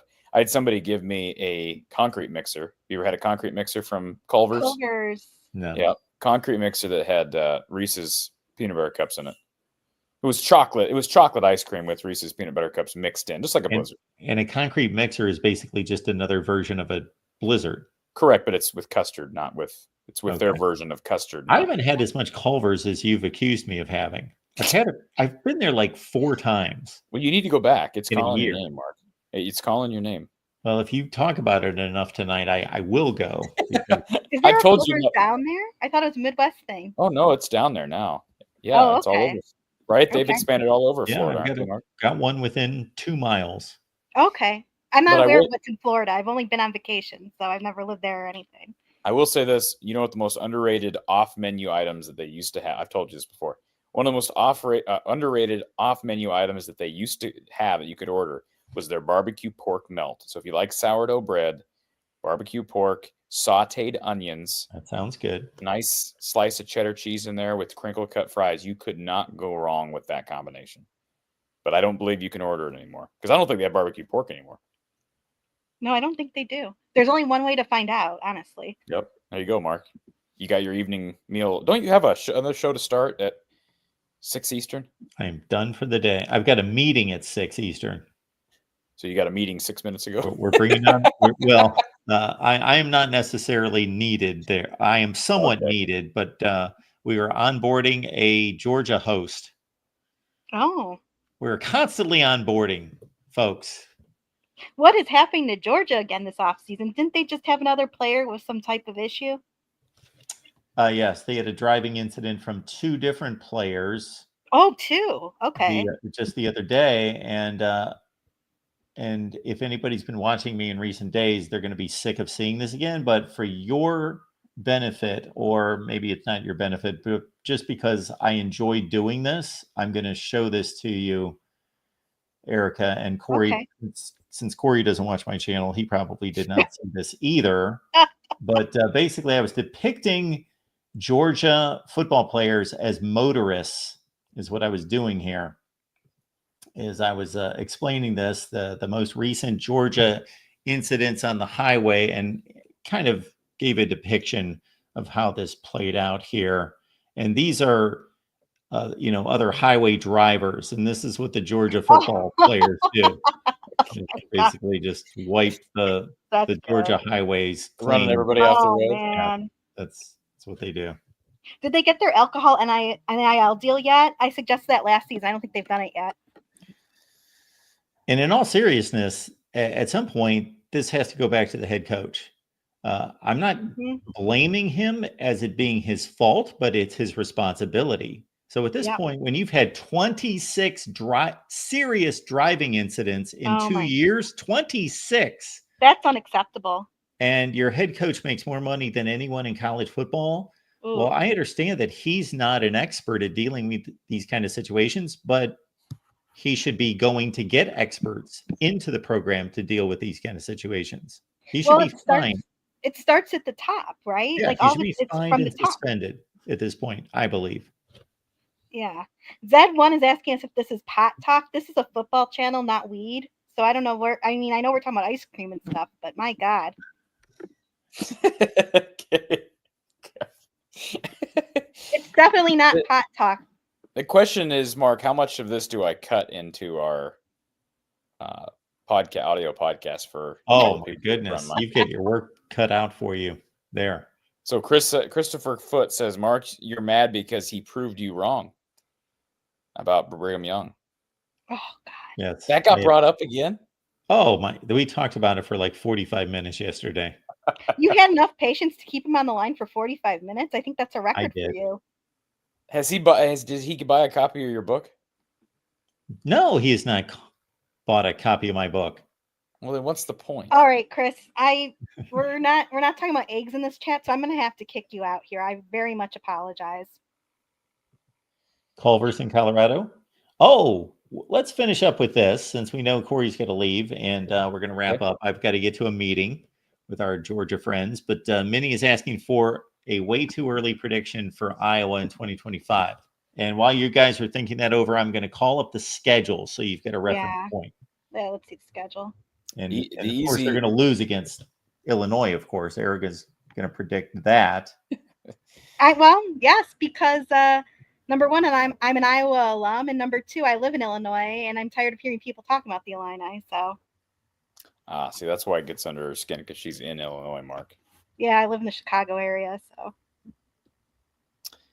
Yeah, I think an easy answer to you, Minnie, would be a 9-3, just simply because I do think they're going to be better offensively. I think they'll be better defensively, because I don't think they were all that good. The metrics say they weren't great defensively last year, so they do lose people, but I think they have a good chance of going. You look at that schedule, at a minimum 3-1 to start the year. Knock on wood there.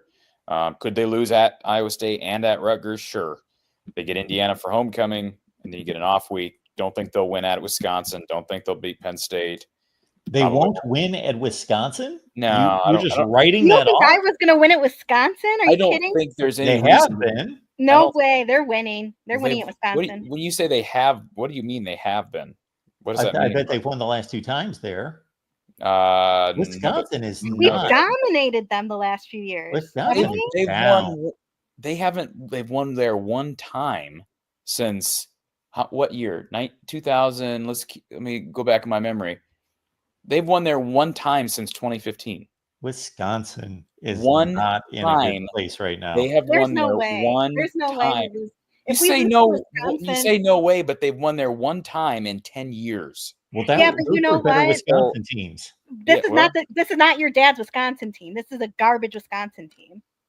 Well, Camp Randall still. I'm not writing it off. I'm simply saying if I had to make a prediction at this point, I'm not going to pick Iowa over Wisconsin in Camp Randall. I didn't do that 2 years ago. I picked Iowa in that game. So I don't think they'll beat Oregon. Honestly, I don't think they'll beat USC. So we're probably looking more. What about Penn State? I already called Penn State. I said they'll beat Minnesota. Probably won't beat Penn State. Think they'll beat Nebraska. Think they'll beat Michigan State. So what is the record then? Here, wait. Let's go back up to the top. Count up the losses. So Albany's a win. Albany, can we agree that's a win? That's a win. I got them probably losing against Iowa State. How does Iowa State look this year? I mean, I don't pay attention. How are they going to look? Well, they're still going to have Rocco Beck back. They just seem to reload at receiver every year. They're losing a lot on the back end of the defense, but I'm just going by who I think is probably going to be the favorite, I guess. We can pick upsets if we want, but I think Albany, UMass, and Rutgers are all wins. Indiana's a win, so there's 4 wins. Minnesota's a win, that's 5. Michigan State's a win, that's 6. Nebraska's a win, that's 7. So I'm more nervous about Michigan State than I am USC. I don't think USC just is, again, it's the same type of thing as Wisconsin, where it's not your dad's USC team. It just isn't. And they can talk all they want. The problem is they're going to Memorial Coliseum. And let's not forget, Erica, just as one example, last year, Iowa traveled to UCLA to play a pretty crappy Bruins team and got their pants pulled down. So I'm not going to forget that Iowa. There's no reason to believe that Iowa's going to go to the West Coast and just take care of business. Could they? Sure.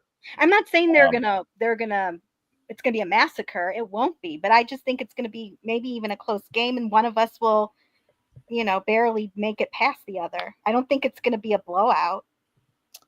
Well, UCLA was not very good, and it was a blowout in their favor this past year. I have to say, I'm concerned, though, about our secondary, and I know you probably talked earlier about NESTOR transferring.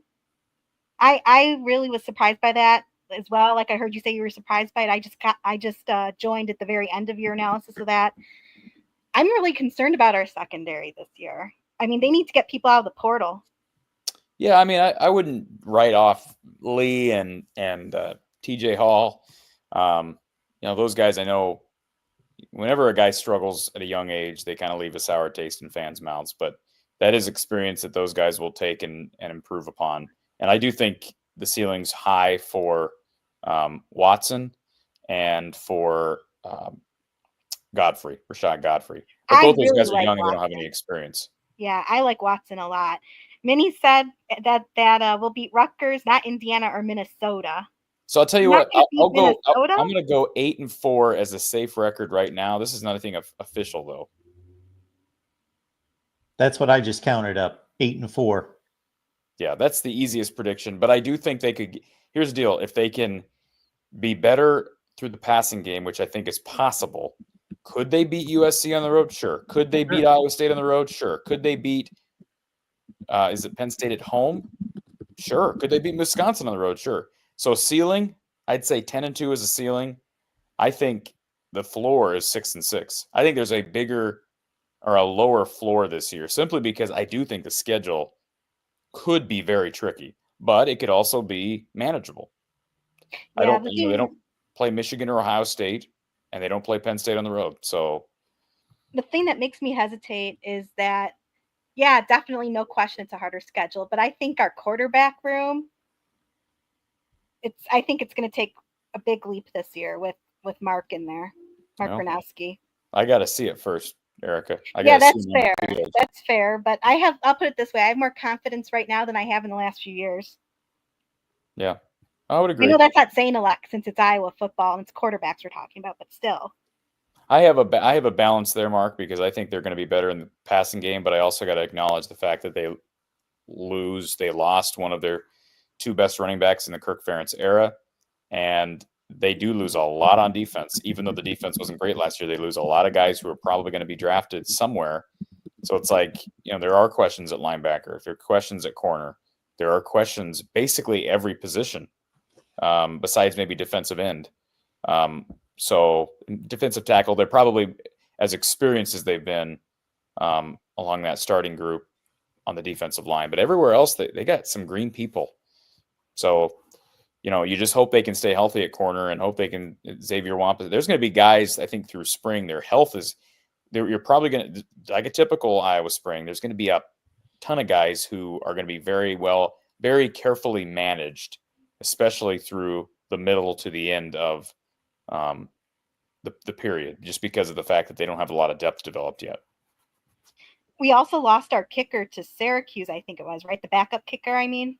Yeah, they lost him. He got poached. Actually, let's call it what it is. He got poached. Yeah, well, they can poach him. They can take him. I think though they need to go into the portal for kicker depth just in case. I mean, I know I'm not saying it should be the number one priority because it shouldn't, but if they've got the roster room and they're able to get a good kicker who's worth it, we should take him, I think. They have been pretty active in the portal basically every year, as long as they're going to continue to as long as they're going to bring in kickers as walk-ons to start, and they're not going to be – a lot of schools are offering kicker scholarships. They're going to be going through more kickers. Yeah. Because they're going to be kickers that are getting scholarship offers other places. For instance, they would have loved to have had Jack Stevens from South Dakota State. He ends up getting an offer to follow Jimmy Rogers out to Wazoo, and, more power to him. Why would you play for free if you can go get a scholarship? Yeah. Just be happy that Iowa has a kid in Drew Stevens who's as good as they come. So, oh yeah, I have full confidence in Drew. I'm not saying it like that, but depth is never a bad thing. Erica, thank you so much for jumping on the line. Of course. Oh yeah, Chevy Yoda. I don't know how to pronounce that properly. That 5-star kicker got flipped to Arkansas. That is a sore spot for me. That really pissed me off. Arkansas. That's got to be the Walmart money. Scott Starzik.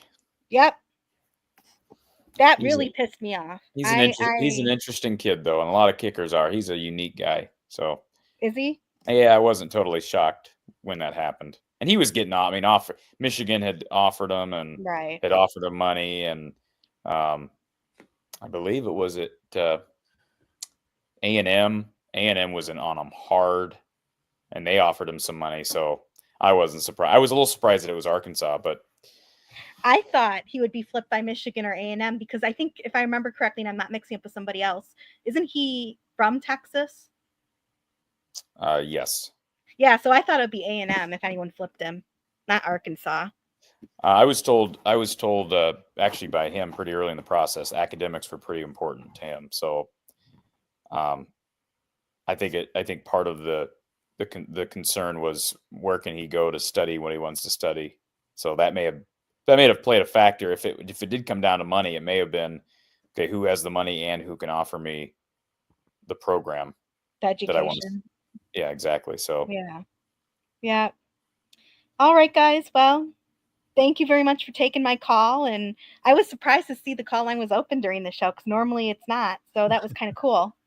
And I had fun with all the banter, of course, about certain people whose initials might or might not be CF. Very fun as always. Thank you, Erica. Good to talk to you. Thank you. Bye-bye. The deal with the call-in line is that the call-in line was open and it was posted at the beginning of the show before we transitioned to Iowa. And we don't normally do the doubling up type of thing. And truth be known, I don't know what we're looking at there, but I was on Minnie's show on Corn Nation on Monday night, so I saw that. Get on over there and check it out. I checked it out already, Mark. You tweet, you promote so well that I see all of your stuff. Whenever you're on another show, I see it and I log right on. So I saw it, and even though it was I commented on there. I don't know that you saw it, but I did not. I didn't see any comments. I said that you were going to the dark side by hopping on a Nebraska show. So hey, I'm fair game for any good show. Yep. And Minnie does a great job. It's a great show, and I was glad to be on and very thankful for that. So thanks for watching. Do we get a good review for the show regardless? Yeah. The show quality was great. I just, your team could be better. Okay. All in good fun, though. No doubt. All right. Well, for everybody watching on the main channel that does not normally watch the Iowa show with Corey and myself, Tuesdays, 5:30 Eastern, 4:30 Central, and you can join this fun each and every Tuesday. So get on over there. In the meantime, Corey, what do you have for the fine folks on your channel? Yeah, I posted a video yesterday on Owen Freeman, Iowa Big, that just transferred to Creighton. This news broke right as we were starting the show that his old teammate, Brock Harding, is committed to TCU. So we'll get a video up on that. And basically, it's a lot of roster sorting out over the next couple of weeks. So we'll see what happens. But yeah, lots of coverage over there. A lot, we're transitioning more so from a lot of live shows to more recorded stuff because we've just been, so many post-game shows, so many hours of call-in shows for so long now, ever since November. Well, no, I'm sorry, ever since September. When's the next women's game? They're done. Oh, they lost. Yeah, they lost in the second round at Oklahoma. Oh, so their season's over. But again, fans they're loving anything Iowa women's basketball. Man, they just eat up. So we'll continue to talk about recruiting and the off season and portal and all that stuff. So if you're interested in it, you can follow me over at From the Hawkeye of the Storm. There it is. Jackson, thank you so much for posting Corey's link to From the Hawkeye of the Storm. And again, everyone, every Tuesday, Corey and I get together. So please join us then. And in the meantime, Corey every day covering Iowa athletics on From the Hawkeye of the Storm. See you next Tuesday.